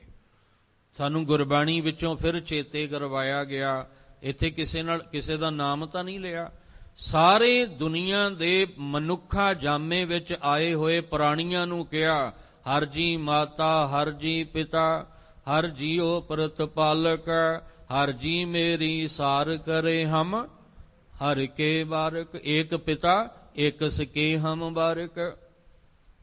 ਸਾਹਿਬ ਜੀ ਕਹਿੰਦੇ ਜਿਹੜਾ ਸਭਨਾਂ ਦੀ ਸਾਰ ਲੈਣ ਵਾਲਾ ਹੈ, ਤੂੰ ਨਿਤ ਉਹਦੀ ਸਿਫਤ ਸਲਾਹ ਵਿੱਚ ਜੁੜਿਆ ਕਰ, ਉਹਦੇ ਗੁਣ ਗਾਇਆ ਕਰ, ਉਹਦੇ ਨਾਮ ਦਾ ਅਭਿਆਸ ਕਰਿਆ ਕਰ। ਉਹ ਤੈਨੂੰ ਕਦੇ ਵੀ ਚਿੰਤਾਵਾਂ ਵਿੱਚ ਨਹੀਂ ਪਾਏਗਾ। ਤੇਰੇ ਜੀਵਨ ਵਿੱਚ ਸਾਰੀਆਂ ਚਿੰਤਾਵਾਂ ਫਿਕਰ ਮੁੱਕ ਜਾਣਗੇ। ਤੂੰ ਹਰ ਵੇਲੇ ਡਿਪਰੈਸ਼ਨ ਵਿੱਚ ਰਹਿਣਾ, ਹਰ ਵੇਲੇ ਚਿੰਤਾਵਾਂ ਘੇਰ ਕੇ ਤੈਨੂੰ ਰੱਖਦੀਆਂ ਨੇ। ਨਾ ਨੀਂਦ ਚੱਜ ਦੀ ਆਉਂਦੀ ਹੈ, ਨਾ ਭੁੱਖ ਚੱਜ ਦੀ ਲੱਗਦੀ ਹੈ, ਬੇਚੈਨੀ ਰਹਿੰਦੀ ਹੈ। ਤੂੰ ਕੀ ਕਰ, ਗੁਰਬਾਣੀ ਦਾ ਅਭਿਆਸ ਕਰ। ਤੇ ਧਿਆਨ ਰੱਖਿਓ, ਜਿਹੜੇ ਵਾਕਈ ਗੁਰਬਾਣੀ ਦਾ ਅਭਿਆਸ ਕਰਦੇ ਨੇ ਉਹ ਕਦੇ ਡਿਪਰੈਸ਼ਨ ਵਿੱਚ ਜਾਂਦੇ ਹੀ ਨਹੀਂ, ਕਦੇ ਨਹੀਂ ਜਾਂਦੇ। ਇਹ ਹਕੀਕਤ ਹੈ, ਪ੍ਰੈਕਟੀਕਲ ਕਰਕੇ ਵੇਖ ਲਿਓ। ਕਿਉਂਕਿ ਗੁਰਬਾਣੀ ਡਿਪਰੈਸ਼ਨ ਵਿੱਚ ਜਾਣ ਹੀ ਨਹੀਂ ਦਿੰਦੀ। ਗੁਰਬਾਣੀ ਸਾਨੂੰ ਜਿਹੜਾ ਹੈ ਉਹ ਹਰ ਕਦਮ ਤੇ ਸਮਝਾਉਂਦੀ ਹੈ, ਹਰ ਕਦਮ ਤੇ ਆਸਰਾ ਦਿੰਦੀ ਹੈ। ਫਿਰ ਸਵਾਲ ਹੀ ਨਹੀਂ ਪੈਦਾ ਹੁੰਦਾ ਕਿ ਬੰਦੇ ਦੇ ਅੰਦਰ ਚਿੰਤਾਵਾਂ। ਇਹ ਤੇ ਮੌਤ ਨੂੰ ਵੇਖ ਕੇ ਨਹੀਂ ਚਿੰਤਾ ਕਰਦਾ, ਜਿਹਨੇ ਗੁਰਬਾਣੀ ਦਾ ਅਭਿਆਸ ਕੀਤਾ ਹੈ ਨਾ, ਉਹ ਤਾਂ ਮੌਤ ਨੂੰ ਵੇਖ ਕੇ ਵੀ ਖਿੜ ਕੇ ਕਹਿੰਦਾ ਹੈ, ਕਬੀਰ ਜਿਸ ਮਰਨੇ ਤੇ ਜਗ ਡਰੈ, ਮੇਰੇ ਮਨ ਆਨੰਦ, ਚਿੰਤਾ ਤੇ ਇੱਥੇ ਵੀ ਨਹੀਂ ਬਣੀ। ਇੰਨੇ ਕਹਿੰਦੇ ਇਹ ਬੇਫਿਕਰ ਹੋ ਗਿਆ, ਬੇਪਰਵਾਹ। ਕਿਉਂ? ਕਿਉਂਕਿ ਉਹਦੇ ਨਾਮ ਦਾ ਨਿਤ ਅਭਿਆਸ ਕਰਦਾ ਹੈ। ਇਹਦਾ ਨਿਤਨੇਮ ਪੱਕਾ ਹੈ। ਨਿਤ ਉੱਠ ਕੇ ਬਾਣੀ ਦਾ ਅਭਿਆਸ, ਨਿਤ ਉੱਠ ਗਾਵੋ ਪ੍ਰਭ ਕੀ ਬਾਣੀ ਦਾ ਅਭਿਆਸ ਕਰਦਾ ਹੈ, ਚਿੰਤਾਵਾਂ ਘੇਰਦੀਆਂ ਹੀ ਨਹੀਂ। ਇਸ ਲਈ ਗੁਰੂ ਅਮਰਦਾਸ ਜੀ ਕਹਿੰਦੇ ਨੇ, ਸੋ ਸਾਲਾਹੀ ਹੈ, ਉਸ ਮਾਲਕ ਨੂੰ ਹਰ ਵੇਲੇ ਸਹਿਲਾਉਂਦੇ ਰਹੋ, ਉਹਦੇ ਗੁਣ ਗਾਉਂਦੇ ਰਹੋ, ਉਹਦੇ ਨਾਮ ਦਾ ਅਭਿਆਸ ਕਰਦੇ ਰਹੋ, ਜਿਹੜਾ ਸਾਰਿਆਂ ਦੀ ਸੰਭਾਲ ਕਰਨ ਵਾਲਾ ਹੈ। ਮਹੱਲਾ ਪੰਜਵਾ। ਕਬੀਰ ਰਾਮ ਨਾ ਚੇਤਿਓ, ਫਿਰਿਆ ਲਾਲਚ ਮਾਹੇ। ਹੁਣ ਧਿਆਨ ਲਾ ਕੇ ਗੱਲ ਸਮਝਿਓ, ਕਿਉਂਕਿ ਆਰੰਭ ਤੋਂ ਹੀ ਇੱਕੋ ਹੀ ਗੱਲ ਜਿਹੜੀ ਹੈ ਉਹ ਇਸ ਰਸਨਾ ਤੋਂ ਉਦਾਸ ਕਰ ਰਿਹਾ ਹੈ ਕਿ ਜੋ ਕਬੀਰ ਜੀ ਨੇ ਸ਼ਲੋਕ ਵਿੱਚ ਕਿਹਾ, ਉਹਨੂੰ ਗੁਰੂ ਅਮਰਦਾਸ ਜੀ ਨੇ ਆਪਣੇ ਤਰੀਕੇ ਨਾਲ ਸਮਝਾਇਆ ਤੇ ਗੁਰੂ ਅਰਜਨ ਦੇਵ ਜੀ ਆਪਣੇ ਤਰੀਕੇ ਨਾਲ ਸਮਝਾ ਰਹੇ ਨੇ। ਪਰ ਜਿਹੜੀ ਕਬੀਰ ਜੀ ਨੇ ਗੱਲ ਕਹੀ ਹੈ, ਗੱਲ ਉਹੀ ਹੈ। ਕਬੀਰ ਜੀ ਵਾਲੀ ਗੱਲ ਨੂੰ ਕੱਟ ਨਹੀਂ ਰਹੇ, ਸਗੋਂ ਉਹਨੂੰ ਹੋਰ ਖੋਲ ਕੇ ਸੌਖੇ ਤਰੀਕੇ ਨਾਲ ਸਮਝਾ ਰਹੇ ਨੇ, ਤਾਂ ਕਿ ਸਾਨੂੰ ਗੱਲ ਜਿਹੜੀ ਹੈ ਉਹ ਚੰਗੀ ਤਰ੍ਹਾਂ ਸਾਡੇ ਸਮਝ ਵਿੱਚ ਆ ਜਾਏ। ਤੇ ਗੁਰਬਾਣੀ ਪੜ੍ਹਨ ਸੁਣਨ ਦਾ ਵੀ ਫਾਇਦਾ ਤਾਂ ਹੀ ਹੈ ਜੇ ਸਾਡੀ ਸਮਝ ਵਿੱਚ ਆਏ। ਇਹ ਕਥਾ ਵਿਚਾਰ ਹੈ, ਇਹ ਵੀ ਤਾਂ ਹੀ ਹੈ ਜੇ ਸਾਡੀ ਪਕੜ ਸਮਝ ਵਿੱਚ ਆਏ, ਤੇ ਜੇ ਸਾਡੀ ਸਮਝ ਵਿੱਚ ਨਾ ਆਈ ਤੇ ਵਿਚਾਰ ਦਾ ਕੋਈ ਲਾਭ ਵੀ ਨਹੀਂ ਫਿਰ। ਇਸ ਲਈ ਯਤਨ ਹੀ ਹੁੰਦਾ ਗੁਰੂ ਸਾਹਿਬ ਦੀ ਮੱਤ ਲੈ ਕੇ ਕਿ ਆਪ ਵੀ ਸਮਝ ਆ ਜਾਏ ਤੇ ਦੂਜਿਆਂ ਨੂੰ ਵੀ ਸਮਝ ਆ ਜਾਏ, ਤੇ ਇਹ ਵਿਚਾਰ ਕੀਤੇ ਦਾ ਲਾਹਾ ਹੈ। ਕਈ ਗੱਲਾਂ ਇਸੇ ਲਈ ਬਾਰ-ਬਾਰ ਰਿਪੀਟ ਕੀਤੀਆਂ ਜਾਂਦੀਆਂ ਨੇ ਕਿ ਗੱਲ ਚੰਗੀ ਤਰ੍ਹਾਂ ਸਾਡੇ ਹਿਰਦੇ ਵਿੱਚ ਵਸ ਜਾਏ। ਗੁਰੂ ਅਮਰਦਾਸ ਜੀ ਨੇ ਕਿਹਾ ਸੀ ਕਿ ਚਿੰਤਾ ਵੀ ਉਹਨੇ ਲਾਈ ਤੇ ਅਚਿੰਤ ਵੀ ਉਹਨੇ ਕਰਨਾ। ਹੁਣ ਇੱਕ ਸਵਾਲ ਫਿਰ ਪੈਦਾ ਹੋ ਗਿਆ ਕਿ ਉਸ ਮਾਲਕ ਨੇ ਚਿੰਤਾ ਕਿਉਂ ਲਾਈ? ਹਜੇ ਵੀ ਗੱਲ ਪੂਰੀ ਕਲੀਅਰ ਨਹੀਂ ਸੀ ਹੋਈ। ਤਾਂ ਗੁਰੂ ਅਰਜਨ ਦੇਵ ਮਹਾਰਾਜ ਜੀ ਨੇ ਆਖਿਆ ਵੀ ਉਹਦਾ ਕਾਰਨ ਪਤਾ ਕੀ ਹੈ? ਜਿਵੇਂ ਇੱਕ ਕਾਰਨ ਹੈ ਸਾਡੇ ਅੰਦਰ ਹਰ ਵੇਲੇ ਵਿਕਾਰਾਂ ਦੀ ਅੱਗ, ਅਸੀਂ ਹਰ ਵੇਲੇ ਤਪੇ ਕਿਉਂ ਰਹਿੰਦੇ ਹਾਂ? ਭਾਵੇਂ ਅਸੀਂ ਏਸੀ ਰੂਮ ਵਿੱਚ ਬੈਠੇ ਹੋਈਏ, ਭਾਵੇਂ ਅਸੀਂ ਬਰਫ਼ ਦੇ ਘਰ 'ਚ ਬੈਠੇ ਹੋਈਏ, ਹਰ ਵੇਲੇ ਅੰਦਰੋਂ ਤਪੇ ਹੀ ਰਹਿੰਦੇ ਹਾਂ, ਖਿਜੇ ਹੀ ਰਹਿੰਦੇ ਹਾਂ, ਮੱਥੇ ਵਾਟੀ ਪਿਆ ਰਹਿੰਦਾ ਹੈ। ਏਸੀ ਰੂਮ ਜਿਹੜਾ ਰੂਮ ਹੈ, ਕਮਰਾ, ਉਹਨੇ ਪੂਰਾ ਕਮਰਾ ਠੰਡਾ ਕਰ ਦਿੱਤਾ। ਇਹ ਬਾਡੀ ਵੀ ਠੰਡੀ ਹੋ ਗਈ, ਸਾਡਾ ਸਰੀਰ, ਪਰ ਅੰਦਰ ਤੇ ਫਿਰ ਪਰੇਸ਼ਾਨੀਆਂ, ਤਪ ਰਿਹਾ, ਮੱਥੇ ਤੇ ਤਿਉੜੀਆਂ ਪਈਆਂ ਹੋਈਆਂ। ਉਹਦਾ ਕਾਰਨ ਪਤਾ ਕੀ ਸੀ? ਕਿ ਤੂੰ ਬਾਹਰੋਂ ਤਾਂ ਠੰਡਾ ਹੋਣ ਦਾ ਤਰੀਕਾ ਬਣਾ ਲਿਆ, ਪਰ ਅੰਦਰ ਗੁਰਬਾਣੀ ਦੀ ਠੰਡਕ ਪੈਣੀ ਸੀ, ਉਹ ਤੂੰ ਲਈ ਕੋਈ ਨਹੀਂ। ਜਿਉ ਤਪਤ ਹੈ ਬਾਰੋ ਬਾਰ, ਤਪ ਤਪ ਖਪੈ ਬਹੁਤ ਬੇਕਾਰ, ਜੈ ਤਨ ਬਾਣੀ ਵਿਸਰ ਜਾਏ, ਜਿਉ ਪੱਕਾ ਰੋਗੀ ਵਿਲ ਲਾਏ। ਆ ਸੀ ਕਾਰਨ। ਇਸੇ ਤਰ੍ਹਾਂ ਗੁਰੂ ਅਮਰਦਾਸ ਜੀ ਨੇ ਜੋ ਗੱਲ ਸਮਝਾਈ ਤੇ ਕਬੀਰ ਜੀ ਨੇ ਜਿਹੜੀ ਗੱਲ ਕੀਤੀ ਸੀ, ਉਹਨੂੰ ਗੁਰੂ ਅਰਜਨ ਦੇਵ ਜੀ ਕਹਿੰਦੇ ਹੁਣ ਮੇਰੇ ਕੋਲੋਂ ਵੀ ਕੋਈ ਪੁੱਛ ਲਓ ਵੀ ਅਸਲ ਕਾਰਨ ਪਤਾ ਕੀ ਹੈ ਤੁਹਾਡਾ ਚਿੰਤਾ ਦੇ ਵਿੱਚ ਆਉਣ ਦਾ? ਇਹ ਚਿੰਤਾ ਦਾ ਵਿਸ਼ਾ ਪਤਾ ਕਿਉਂ ਬਣਿਆ? ਕਬੀਰ ਰਾਮ ਨ ਚੇਤਿਓ, ਆ ਹੈ ਵਿਸ਼ਾ, ਆ ਹੈ ਮੂਲ ਕਾਰਨ। ਕਿ ਜਦੋਂ ਦਾ ਜਨਮ ਲਿਆ ਹੈ ਸੰਸਾਰ ਦੇ ਵਿੱਚ, ਬਚਪਨ ਲੰਘ ਗਿਆ, ਜੋਬਨ ਲੰਘ ਗਿਆ, ਬੁਢੇਪਾ ਆ ਗਿਆ, 3 ਪੜਾਅ ਜ਼ਿੰਦਗੀ ਦੇ ਲੰਘੇ, ਰਾਮ ਨਾ ਚੇਤਿਓ। ਜਿਹੜਾ ਸਾਰਿਆਂ ਵਿੱਚ ਰਮਿਆ ਹੋਇਆ ਪਰਮੇਸ਼ਵਰ ਸੀ, ਉਹਨੂੰ ਕਦੇ ਚੇਤੇ ਹੀ ਨਹੀਂ ਕੀਤਾ। ਜਿਹਦਾ ਦਿੱਤਾ ਖਾਂਦਾ ਰਿਹਾ, ਉਹਨੂੰ ਕਦੇ ਚੇਤੇ ਹੀ ਨਹੀਂ ਕੀਤਾ। ਜਿਹਦਾ ਦਿੱਤਾ ਹੋਇਆ ਜੀਵਨ ਹੰਡਾਉਂਦਾ ਰਿਹਾ, ਜਿਹੜਾ ਨਿਤ ਇਹਨੂੰ ਸੁੱਤੇ ਪਏ ਵੀ ਇਹਦੇ ਸਵਾਸ ਚਲਾਉਂਦਾ, ਅਸੀਂ ਤੇ ਗੂੜੀ ਨੀਂਦ ਸੁੱਤੇ ਪਏ, ਹੋਸ਼ ਹੀ ਕੋਈ ਨਹੀਂ ਸੀ ਬੰਦੇ ਨੂੰ, ਘੂਕ ਸੁੱਤਾ ਪਿਆ, ਪਰ ਸਾਹ ਤੇ ਚੱਲਦਾ ਪਿਆ ਨਾ। ਹੁਣ ਉਹ ਸਾਹ ਕੌਣ ਚਲਾਉਂਦਾ ਪਿਆ? ਜਿਹੜਾ ਸਾਡੀ ਸੰਭਾਲ ਕਰਨ ਵਾਲਾ, ਸਾਡੀ ਸਾਰ ਲੈਣ ਵਾਲਾ। ਤੇ ਜੇ ਉਹ ਸਾਡਾ ਹੀ ਸਾਰ ਨਾ ਲਵੇ ਤੇ ਫਿਰ ਮਾਫ ਕਰਨਾ, ਸੁੱਤੇ ਪਏ ਸਾਡਾ ਸਾਹ ਵੀ ਕੋਈ ਨਹੀਂ ਚੱਲੇਗਾ।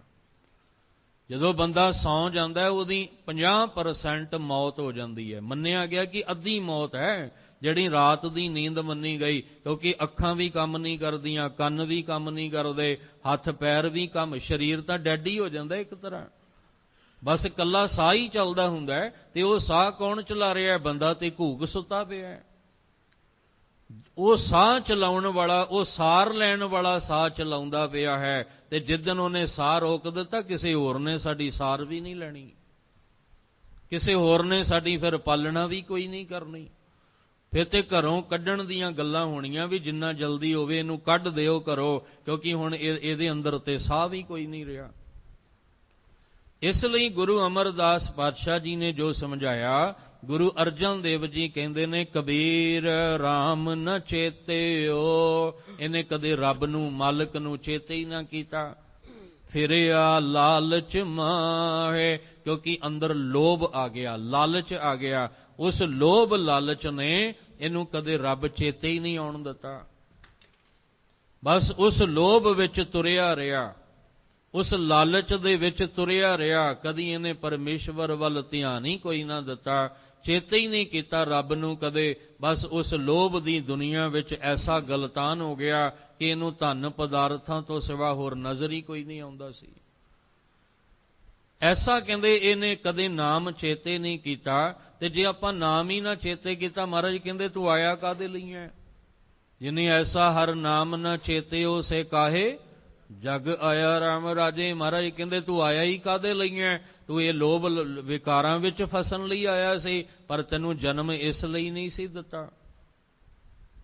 ਤੈਨੂੰ ਤਾਂ ਜਨਮ ਦਿੱਤਾ ਸੀ ਭਈ ਪ੍ਰਾਪਤ ਮਨੁੱਖ ਦੇਹੁਰੀਆ, ਗੋਬਿੰਦ ਮਿਲਣ ਕੀ ਇਹ ਤੇਰੀ ਵਰੀਆ। ਅਵਰ ਕਾਜ ਤੇਰੇ ਕਿਤੇ ਨਾ ਕਾਮ, ਮਿਲ ਸਾਧ ਸੰਗਤ ਭਜ ਕੇਵਲ ਨਾਮ। ਤੇ ਮਾਫ ਕਰਨਾ, ਸਾਡੀ ਦੁਨੀਆ ਵੱਖਰੀ ਅਸੀਂ ਜਿਹੜੀ ਬਣਾ ਲਈ, ਉਹਦੇ ਵਿੱਚ ਸਤ ਸੰਗ ਤਾਂ ਨਹੀਂ ਹੈ, ਉਹਦੇ 'ਚ ਪੱਬ ਤੇ ਕਲਾਬੀ ਨਜ਼ਰ ਆਉਂਦੇ ਸੀ।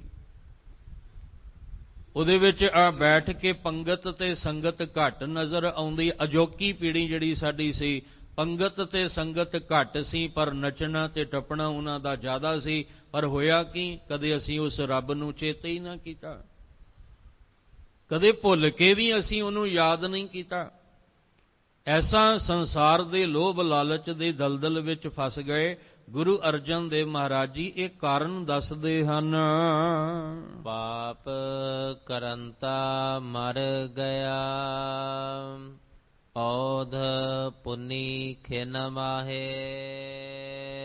ਸਾਹਿਬ ਜੀ ਕਹਿੰਦੇ ਜਿਹੜਾ ਲੋਭ ਲਾਲਚ ਵਿੱਚ ਫਸ ਗਿਆ ਨਾ, ਹੁਣ ਜਿਹਦੇ ਅੰਦਰ ਲਾਲਚ ਆ ਗਿਆ, ਉਹਨੇ ਚੰਗੇ ਕੰਮ ਤਾਂ ਕਰਨੇ ਨਹੀਂ, ਨਾ ਉਹਨੇ ਚੰਗੇ ਕੰਮ ਕਰਾਉਣੇ, ਨਾ ਚੰਗੀ ਸੋਚ ਪੈਦਾ ਹੋਣੀ, ਨਾ ਚੰਗੇ ਆਦਤਾਂ ਬਣਨੀਆਂ, ਨਾ ਚੰਗੇ ਕੰਮ ਹੋਣੇ। ਲਾਲਚ ਨੇ ਤਾਂ ਮਾੜੇ ਕੰਮ ਕਰਾਉਣੇ। ਤਾਂ ਹੀ ਤਾਂ ਕਹਿੰਦੇ ਲਾਲਚ ਬੁਰੀ ਬਲਾ ਹੈ। ਇਹ ਜਿਹਨੂੰ ਚਿੰਬੜ ਜਾਂਦੀ ਹੈ ਉਹ ਬੁਰੇ ਹੀ ਕਰਮ ਕਰਦਾ, ਚੰਗੇ ਨਹੀਂ ਕਰਦਾ। ਜਿਹਦੇ ਅੰਦਰ ਲਾਲਚ ਪੈਦਾ ਹੋ ਜਾਏ, ਤੇ ਮਹਾਰਾਜ ਜੀ ਕਹਿੰਦੇ ਆ ਦੁਨੀਆ ਤੇ ਹਰ ਇੱਕ ਤੇ ਭਰੋਸਾ ਕਰ ਲਈ, ਪਰ ਕਿਸੇ ਲੋਭੀ ਤੇ ਭਰੋਸਾ ਨਾ ਕਰੀ, ਕਿਉਂਕਿ ਉਹਦਾ ਪਤਾ ਨਹੀਂ ਕਿੱਥੇ ਵਿਸ਼ਵਾਸਘਾਤ ਕਰ ਜਾਏ। ਲੋਭੀ ਕਾ ਵਿਸਾਹ ਨਾ ਕੀਜੈ। ਕਹਿੰਦੇ ਲੋਭੀ ਬੰਦੇ ਦਾ ਕਦੇ ਭਰੋਸਾ ਨਾ ਕਰੀ, ਉਹ ਪਤਾ ਨਹੀਂ ਕਿੱਥੇ ਆ ਕੇ ਪਿੱਠ ਪਿੱਛੇ ਛੁਰਾ ਖੋਬ ਜਾਏ, ਔਰ ਤੈਨੂੰ ਉਹ ਛੁਰਾ ਵੀ ਉੱਥੇ ਖੋਬੇਗਾ ਜਿੱਥੇ ਤੇਰੀ ਕਿਸੇ ਨੇ ਮਦਦ ਨਹੀਂ ਕਰਨੀ। ਲੋਭੀ ਬੰਦਾ ਕਿੱਥੇ ਵਿਸ਼ਵਾਸਘਾਤ ਕਰ ਜਾਏ, ਵਿਸ਼ਵਾਸ ਤੋੜ ਜਾਏ, ਪਤਾ ਹੀ ਕੋਈ ਨਹੀਂ ਹੈ। ਜੇ ਤਾਂ ਲੋਭ ਤਾਂ ਐਸਾ ਹੈ ਕਿ ਆਪਣੀ ਲੋਭ ਦੀ ਪੂਰਤੀ ਵਾਸਤੇ ਜਿਸ ਮਾਤਾ ਦੇ ਪੇਟ ਵਿੱਚ 9 ਮਹੀਨੇ ਰਿਹਾ, ਇੱਕ ਦਿਨ ਉਸੇ ਮਾਤਾ ਦੇ ਪੇਟ ਵਿੱਚ ਛੁਰਾ ਖੋਬ ਦਿੰਦਾ। ਇੰਨਾ ਬੁਰਾ, ਇੰਨੀ ਬੁਰੀ ਬਲਾ ਹੈ ਇਹ ਲੋਭ ਲਾਲਚ। ਕਹਿਣ ਲੱਗੇ ਦੇਖੋ ਇਹ ਫਿਰਿਆ ਲਾਲਚ ਮਾਹੇ, ਇਹ ਜਿਹੜਾ ਲਾਲਚ ਵਿੱਚ ਤੁਰਿਆ ਫਿਰਦਾ ਸੀ ਨਾ, ਪਾਪ ਕਰਨ ਤਾਂ ਸਾਰੀ ਉਮਰ ਪਾਪ ਹੀ ਕਰਦਾ ਰਿਹਾ। ਮਰ ਗਿਆ। ਕੌਣ ਮਰਿਆ? ਇਹਦੀ ਜ਼ਮੀਰ ਮਰ ਗਈ, ਇਹਦੀ ਆਤਮਿਕ ਮੌਤ ਹੋ ਗਈ, ਸਰੀਰ ਦੀ ਮੌਤ ਨਹੀਂ। ਕਹਿੰਦੇ ਇਹਦੀ ਆਤਮਿਕ ਮੌਤ ਹੋ ਗਈ, ਜ਼ਮੀਰ ਇਹਦੀ ਮਰ ਗਈ, ਇਨਸਾਨੀਅਤ ਇਹਦੀ ਮਰ ਗਈ। ਮਰਿਆ ਹੋਇਆ ਇਨਸਾਨ ਤੁਰਿਆ ਫਿਰਦਾ ਸੀ, ਇਨਸਾਨੀਅਤ ਤਾਂ ਹੈ ਨਹੀਂ ਸੀ, ਕੱਲਾ ਇਨਸਾਨ ਹੀ ਤੁਰਿਆ ਹੋਇਆ। ਜ਼ਮੀਰ ਅੰਦਰ ਮਰ ਗਈ ਇਹਦੀ, ਇਮਾਨਦਾਰੀ ਅੰਦਰ ਇਹਦੀ। ਆ ਜਿੰਨੇ ਲੋਭੀ ਨੇ, ਲਾਲਚੀ ਨੇ, ਕਿੱਥੇ ਇਹਨਾਂ ਅੰਦਰ ਇਮਾਨਦਾਰੀ ਹੈ? ਇਹ ਤੇ ਨਿਤ ਜ਼ਹਿਰ ਵੰਡ ਰਹੇ ਨੇ। ਨਿਤ ਜ਼ਹਿਰ ਜਿਹੜੀ ਹੈ ਹਰ ਇੱਕ ਵਿੱਚ ਮਿਲਾਵਟ ਕਰ ਕਰਕੇ ਵੰਡ ਰਹੇ ਨੇ, ਹਰ ਇੱਕ ਵਿੱਚ। ਹੱਦ ਹੋ ਗਈ ਇਹ ਲੋਭ ਨੇ ਸਾਨੂੰ ਇੰਨਾ ਅੰਨਾ ਤੇ ਕਮਲਾ ਕਰ ਦਿੱਤਾ ਕਿ ਜਿਹੜਾ ਲੋੜਵੰਦਾਂ ਵਾਸਤੇ ਜੋ ਕੁਝ ਆਉਂਦਾ ਅਸੀਂ ਉਹ ਲੋੜਵੰਦਾਂ ਤੱਕ ਨਹੀਂ ਪਹੁੰਚਾਉਂਦੇ, ਆਪਣਾ ਹੀ ਘਰ ਭਰੀ ਜਾਂਦੇ ਹਾਂ। ਸਾਨੂੰ ਕਿਸੇ ਦੀ ਮਜਬੂਰੀ, ਕਿਸੇ ਦੀ ਲੋੜ ਮਹਿਸੂਸ ਹੀ ਨਹੀਂ ਹੋ ਰਹੀ। ਕੋਈ ਭੁੱਖਾ ਮਰਦਾ ਮਰੇ, ਕੋਈ ਤੜਪਦਾ ਤੜਪੀ ਜਾਏ। ਪਰ ਜੋ ਹੁਣ ਕਈ ਤਾਂ ਐਸੇ ਵੀ ਹਾਲਤ ਐਸੀ ਬਣ ਗਈ ਦੁਨੀਆ ਦੀ ਕਿ ਜਿਹੜੇ ਅਨਾਥ ਆਸ਼ਰਮ ਨੇ ਨਾ, ਜਾਂ ਪਿੰਗਲਵਾੜਾ ਆਪਾਂ ਕਹਿ ਲਈਏ, ਉੱਥੇ ਬੱਚਿਆਂ ਦੀ ਜੋ ਹਾਲਤ ਹੈ ਕਦੇ ਵੇਖੋ ਜਾ ਕੇ, ਕਿੰਨੀ ਤਰਸਯੋਗ ਹਾਲਤ ਹੁੰਦੀ ਹੈ। ਪਰ ਕਈ ਉਹਨਾਂ ਦੇ ਨਾਮ ਤੇ ਵੀ ਜਿਹੜਾ ਉਹ ਲਾਲਚ ਕਰਕੇ ਉਹਨਾਂ ਦੇ ਨਾਮ ਤੇ ਵੀ ਆਪਣੀਆਂ ਹੀ ਜੇਬਾਂ ਭਰੀ ਜਾਂਦੇ ਨੇ। ਨਾਮ ਉਹਨਾਂ ਦਾ ਵਰਤਦੇ ਨੇ ਪਰ ਜੇਬ ਆਪਣੀ ਭਰਦੇ। ਸ਼ਰਮ ਆਉਣੀ ਚਾਹੀਦੀ ਹੈ ਕਿ ਸਾਡੇ ਤਾਂ ਹੱਥ ਪੈਰ ਜ਼ੁਬਾਨ ਅੱਖਾਂ ਚੱਲਦੀਆਂ, ਪਰ ਅਸੀਂ ਕਿਹਦੇ ਨਾਮ ਤੇ ਪੇਟ ਭਰ ਰਹੇ ਹਾਂ ਜਿਹਦੇ ਹੱਥ ਪੈਰ ਨਹੀਂ ਚੱਲਦੇ, ਜਿਹਦੀਆਂ ਅੱਖਾਂ ਨਹੀਂ, ਜ਼ੁਬਾਨ ਨਹੀਂ, ਜਿਹੜੇ ਮੁਹਤਾਜ ਨੇ, ਆਪਣੀ ਕਿਰਿਆ ਆਪ ਨਹੀਂ ਕਰ ਸਕਦੇ। ਅਸੀਂ ਚੰਗੇ ਭਲੇ ਤੰਦਰੁਸਤ ਬੰਦੇ ਤੇ ਉਹਨਾਂ ਦੇ ਨਾਮ ਤੇ ਖਾ ਰਹੇ ਹਾਂ ਜਿਹੜੇ ਆਪਣੀ ਕਿਰਿਆ ਆਪ ਨਹੀਂ ਕਰ ਸਕਦੇ। ਹੁਣ ਇਸ ਤੋਂ ਵੱਡਾ ਪਾਪ ਕੀ ਹੋਏਗਾ ਹੋਰ? ਇਹੀ ਪਾਪ ਹੈ ਨਾ। ਕਹਿੰਦੇ ਦੇਖੋ ਲਾਲਚ ਵਿੱਚ ਤੁਰਿਆ ਫਿਰਿਆ, ਤੇ ਜਿਹੜਾ ਇਦਾਂ ਦਾ ਕੰਮ ਕਰਦਾ ਉਹਨੂੰ ਰੱਬ ਚੇਤੇ ਹੁੰਦਾ? ਨਹੀਂ, ਉਹ ਤਾਂ ਰੱਬ ਨੂੰ ਵਿਸਾਰ ਕੇ ਇਹੋ ਜਿਹੇ ਕਰਮ ਕਰਦਾ ਹੈ। ਸਤਿਗੁਰੂ ਜੀ ਕਹਿੰਦੇ ਦੇਖੋ ਲਾਲਚ ਕਰਕੇ ਪਾਪ ਕਰਨ ਤਾਂ ਮਰ ਗਿਆ। ਪਾਪ ਦੇ ਰਾਹ ਤੇ ਤੁਰਿਆ, ਜ਼ਮੀਰ ਮਰ ਗਈ, ਇਨਸਾਨੀਅਤ ਮਰ ਗਈ, ਅੰਦਰ ਦਾ ਈਮਾਨ ਖਤਮ ਹੋ ਗਿਆ, ਇਮਾਨਦਾਰੀ ਖਤਮ ਹੋ ਗਈ ਅੰਦਰ ਦੀ। ਹੁਣ ਇਮਾਨਦਾਰੀ ਤਾਂ ਖਤਮ ਹੋ ਗਈ, ਆਤਮਿਕ ਮੌਤ ਤਾਂ ਹੋ ਗਈ, ਪਰ ਇੱਕ ਮੌਕਾ ਸੀ ਇਹਦੇ ਕੋਲ ਵੀ ਦੁਬਾਰਾ ਜ਼ਮੀਰ ਜਾਗ ਜਾਂਦੀ, ਇਨਸਾਨੀਅਤ ਜਾਗ ਜਾਂਦੀ, ਆਤਮਿਕ ਫਿਰ ਇਹਨੂੰ ਜੀਵਨ ਆਤਮਿਕ ਤਲ ਤੇ ਮਿਲ ਜਾਂਦਾ। ਪਰ ਅਫਸੋਸ ਹੋਇਆ ਪਤਾ ਕੀ? ਔਦ ਪੁੰਨੀ ਖਿਨ ਮਾਹੇ। ਹੁਣ ਜਿਹੜੀ ਇੱਥੇ ਔਦ ਹੈ ਨਾ, ਔਦ ਦਾ ਅਰਥ ਹੈ ਉਮਰ। ਹੁਣ ਇਹ ਸਰੀਰ ਦੇ ਨਾਲ ਜੁੜੀ ਹੈ। ਕਹਿੰਦੇ ਅੰਦਰੋਂ ਤਾਂ ਆਤਮਿਕ ਮੌਤੇ ਮਰਿਆ ਹੀ ਮਰਿਆ ਸੀ, ਹੁਣ ਬਾਹਰੋਂ ਵੀ ਮੌਤ ਆ ਗਈ। ਚਲੋ ਅੰਦਰੋਂ ਆਤਮਿਕ ਮੌਤ ਮਰੀ, ਸਾਡੀ ਆਤਮਿਕ ਮੌਤ ਹੋ ਜਾਏ, ਜ਼ਮੀਰ ਮਰ ਜਾਏ, ਪਰ ਜੇ ਸਾਹ ਚੱਲਦੇ ਨੇ, ਬੋਡੀ ਸਰੀਰ ਚੱਲਦਾ ਪਿਆ, ਤੇ ਚਲੋ ਮੌਕਾ ਹੈ ਅਸੀਂ ਆਤਮਿਕ ਜ਼ਿੰਦਗੀ ਦੁਬਾਰਾ ਜੀ ਸਕਦੇ ਹਾਂ, ਆਪਣੀ ਮਰੀ ਹੋਈ ਜ਼ਮੀਰ ਨੂੰ ਜਗਾ ਸਕਦੇ ਹਾਂ। ਪਰ ਜੇ ਸਰੀਰ ਹੀ ਡੈਡ ਹੋ ਗਿਆ, ਜੇ ਸਾਡੀ ਸਰੀਰ ਦੀ ਮੌਤ ਹੋ ਗਈ, ਫਿਰ ਅਸੀਂ ਆਪਣੀ ਮਰੀ ਜ਼ਮੀਰ ਨਹੀਂ ਜਗਾ ਸਕਦੇ, ਕਿਉਂਕਿ ਸਾਡੇ ਹੱਥੋਂ ਮੌਕਾ ਨਿਕਲ ਗਿਆ। ਤੇ ਸਰੀਰ ਦੀ ਮੌਤ ਕਦੋਂ ਹੋਣੀ ਹੈ ਕਿਸੇ ਨੂੰ ਪਤਾ ਹੈ? ਕਿਸੇ ਨੂੰ ਪਤਾ ਵੀ ਹੈ ਸਰੀਰ ਦੀ ਮੌਤ ਕਦੋਂ, ਕਿੱਥੇ, ਕਿਵੇਂ ਹੋਣੀ ਹੈ? ਸਾਲ ਬਾਅਦ ਹੋਣੀ ਹੈ, 10 ਸਾਲਾਂ ਬਾਅਦ ਹੋਣੀ ਹੈ? ਕਹਿੰਦੇ ਕੋਈ ਪਤਾ ਨਹੀਂ, ਖਿੰਨ ਵਿੱਚ ਹੀ ਹੋ ਜਾਣੀ ਹੈ, ਅੱਖ ਝਮਕਦਿਆਂ ਸਾਰੀ ਹੋ ਜਾਣੀ ਹੈ। ਮਤ ਕੇ ਜਾਪੈ ਸਾਹ ਆਵੇ ਕਿ ਨਾ ਆਵੇ, ਤੇ ਤੂੰ ਸਾਰੀ ਉਮਰ ਪਾਪ ਹੀ ਕਮਾਈ ਜਾ ਰਿਹਾ। ਤੂੰ ਸਾਰੀ ਉਮਰ ਆਪਣੀ ਜ਼ਮੀਰ ਨੂੰ ਮਾਰ ਕੇ, ਇਨਸਾਨੀਅਤ ਨੂੰ ਮਾਰ ਕੇ, ਹੈਵਾਨੀਅਤ ਤੇ ਸ਼ੈਤਾਨੀਅਤ ਵਾਲੀ ਕਰਮ ਕਰੀ ਜਾਂਦਾ। ਫਿਰ ਕਿਵੇਂ ਤੇਰੀਆਂ ਚਿੰਤਾਵਾਂ ਮੁੱਕਣਗੀਆਂ? ਤੇਰਾ ਜੰਮਣ ਮਰਨ, ਇਹ ਵੀ ਤੇ ਸਭ ਤੋਂ ਵੱਡਾ ਚਿੰਤਾ ਦਾ ਵਿਸ਼ਾ ਹੈ ਕਿ ਆਵਾਗਮਨ ਨਹੀਂ ਮੁੱਕ ਰਿਹਾ, ਜੰਮਣ ਮਰਨ ਨਹੀਂ ਮੁੱਕ ਰਿਹਾ। ਸਤਿਗੁਰੂ ਮਹਾਰਾਜ ਜੀ ਕਹਿੰਦੇ ਆ ਇਹਦਾ ਕਾਰਨ ਇਹ ਹੈ ਕਿ ਇਹਨੇ ਪਰਮੇਸ਼ਵਰ ਨੂੰ ਚੇਤੇ ਨਹੀਂ ਕੀਤਾ, ਲਾਲਚ ਵਿੱਚ ਫਿਰਦਾ ਰਿਹਾ, ਪਾਪ ਕਰਦਾ ਰਿਹਾ, ਆਤਮਿਕ ਮੌਤ ਹੋ ਗਈ। ਇੱਕ ਦਿਨ ਔਦ ਪੁੰਨੀ ਖਿਨ ਮਾਹੇ, ਇੱਕ ਦਿਨ ਇਹਦੀ ਉਮਰ ਵੀ ਪਲ ਵਿੱਚ ਪੂਰੀ ਹੋ ਗਈ।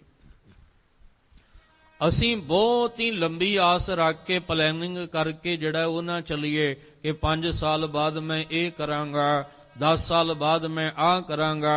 ਮਹਾਰਾਜ ਕਹਿੰਦੇ 10 ਸਵਾਸਾਂ ਦਾ ਤੈਨੂੰ ਪਤਾ ਨਹੀਂ ਵੀ 10 ਸਾਹ ਵੀ ਮਿਲਣੇ ਆ ਕਿ ਨਹੀਂ। ਤੂੰ ਆਪਣੇ ਵਰਤਮਾਨ ਨੂੰ ਸੰਭਾਲ। ਅਸੀਂ ਦੇਖੋ ਕੋਈ ਵੀ ਬੰਦਾ ਦੇਖੀਦਾ ਨਾ, ਹਰ ਬੰਦਾ ਕਹਿੰਦਾ ਜੀ ਮੇਰਾ ਭਵਿੱਖ ਦੱਸੋ, ਮੈਂ ਆਪਣਾ ਭਵਿੱਖ ਦੇਖਣਾ ਚਾਹੁੰਦਾ।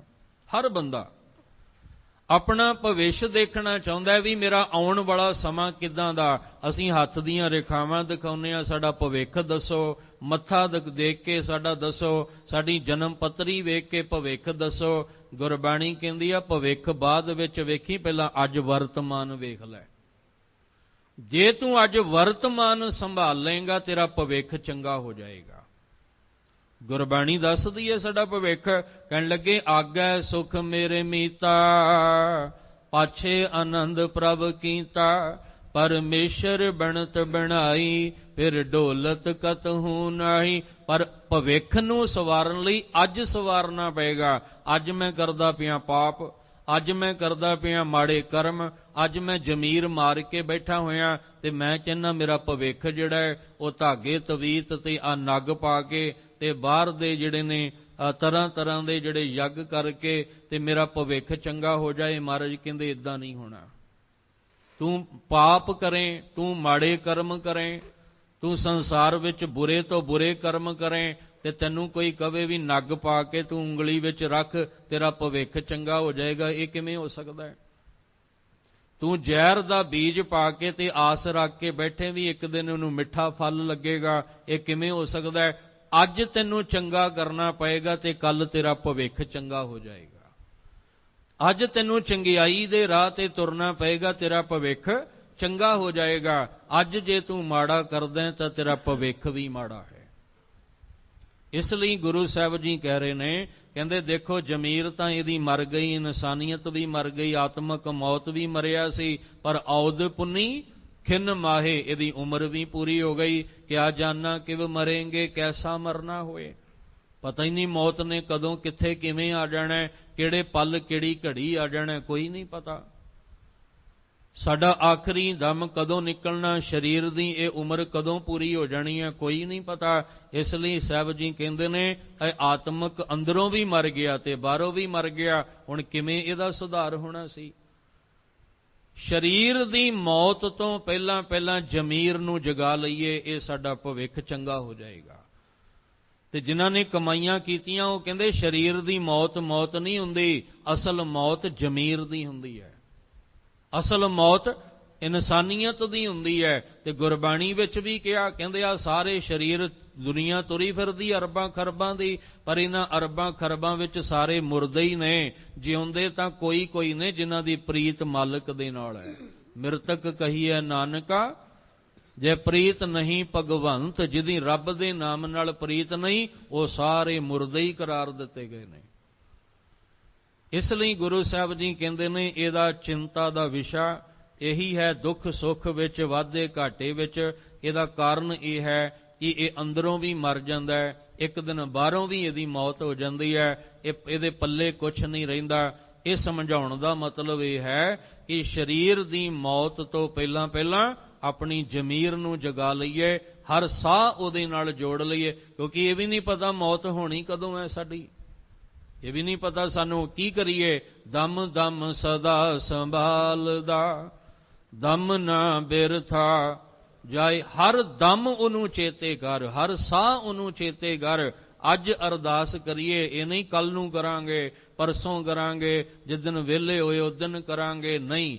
ਅੱਜ ਅਰਦਾਸ ਕਰੋ, ਵਿਸਰ ਨਹੀਂ ਦਾਤਾਰ, ਆਪਣਾ ਨਾਮ ਦੇਹੋ ਗੁਣ ਗਾਵਾਂ, ਦਿਨ ਰਾਤ ਨਾਨਕ ਚਾਓ ਇਹੋ। ਇਹ ਗੁਰੂ ਅਮਰਦਾਸ ਪਾਤਸ਼ਾਹ ਤੇ ਗੁਰੂ ਅਰਜਨ ਦੇਵ ਜੀ ਕਬੀਰ ਸਾਹਿਬ ਜੀ ਦੇ ਪਾਵਨ ਸ਼ਲੋਕਾਂ ਵਿੱਚ ਆਪਣੀ ਵਿਚਾਰ ਰੱਖ ਕੇ ਸਾਨੂੰ ਸਮਝਾਉਂਦੇ ਹਨ। ਕਬੀਰ ਕਾਇਆ ਕਾਚੀ ਕਰਵੀ, ਕੇਵਲ ਕਾਚੀ ਧਾਤ। ਥੋੜਾ ਹੋਰ ਟਿਕਾ ਦੇ ਵਿੱਚ ਸਰਵਣ ਕਰਿਓ। ਜਦੋਂ ਤੁਸੀਂ ਬਾਣੀ ਪੜੋਗੇ ਨਾ, ਆਨੰਦ ਬੜਾ ਆਏਗਾ। ਕਬੀਰ ਜੀ ਨੇ ਇੱਕ ਸ਼ਲੋਕ ਵਰਤਿਆ ਸੀ, ਕਬੀਰ ਜੋ ਮੈਂ ਚਿਤਵੋ ਨਾ ਕਰੇ, ਕਿਆ ਮੇਰੇ ਚਿਤਵੇ ਹੋਏ। ਇੱਥੋਂ ਗੱਲ ਚੱਲੀ ਸੀ ਨਾ। ਕਬੀਰ ਜੀ ਨੇ ਸ਼ਲੋਕ ਇਹ ਉਚਾਰਨ ਕੀਤਾ, ਗੁਰੂ ਅਮਰਦਾਸ ਜੀ ਨੇ ਇਹਨੂੰ ਖੋਲਿਆ, ਗੁਰੂ ਅਰਜਨ ਦੇਵ ਜੀ ਨੇ ਆਪਣੇ ਸ਼ਲੋਕ ਰਾਹੀਂ ਖੋਲ ਦਿੱਤਾ। ਹੁਣ ਅਗਲੇ ਸ਼ਲੋਕ ਵਿੱਚ ਇਸ ਟੌਪਿਕ ਨੂੰ ਜਿਹੜਾ ਸੀ ਫਿਰ ਕਲੋਜ਼ ਕਰਕੇ ਚੰਗੀ ਤਰ੍ਹਾਂ ਗੱਲ ਸਮਝਾ ਦਿੱਤੀ। ਕਹਿ ਲਓ ਕਿ ਇੱਕ ਐਸੀ ਡੱਬੀ ਹੈ ਜਿਹਦੇ ਵਿੱਚ ਕੀਮਤੀ ਖਜ਼ਾਨਾ ਰੱਖ ਦਿੱਤਾ, ਕੀਮਤੀ ਖਜ਼ਾਨਾ ਇਹਦੇ ਵਿੱਚ ਭਰ ਕੇ ਉਹਨੂੰ ਦੁਬਾਰਾ ਕਲੋਜ਼ ਕਰ ਦਿੱਤਾ, ਵੀ ਸਮਝ ਆ ਗਈ। ਹੁਣ ਗੁਰੂ ਅਰਜਨ ਦੇਵ ਮਹਾਰਾਜ ਨੇ ਕਿਹਾ ਸੀ ਕਿ ਆਤਮਕ ਮੌਤ ਤਾਂ ਹੋਈ ਸੀ, ਪਰ ਔਦ ਪੁੰਨੀ ਖਿੰਨ ਮਾਹੇ, ਖਿੰਨ ਅੱਖ ਝਮਕਦਿਆਂ ਬਾਹਰ ਦੀ ਉਮਰ ਵੀ ਪੂਰੀ ਹੋ ਗਈ।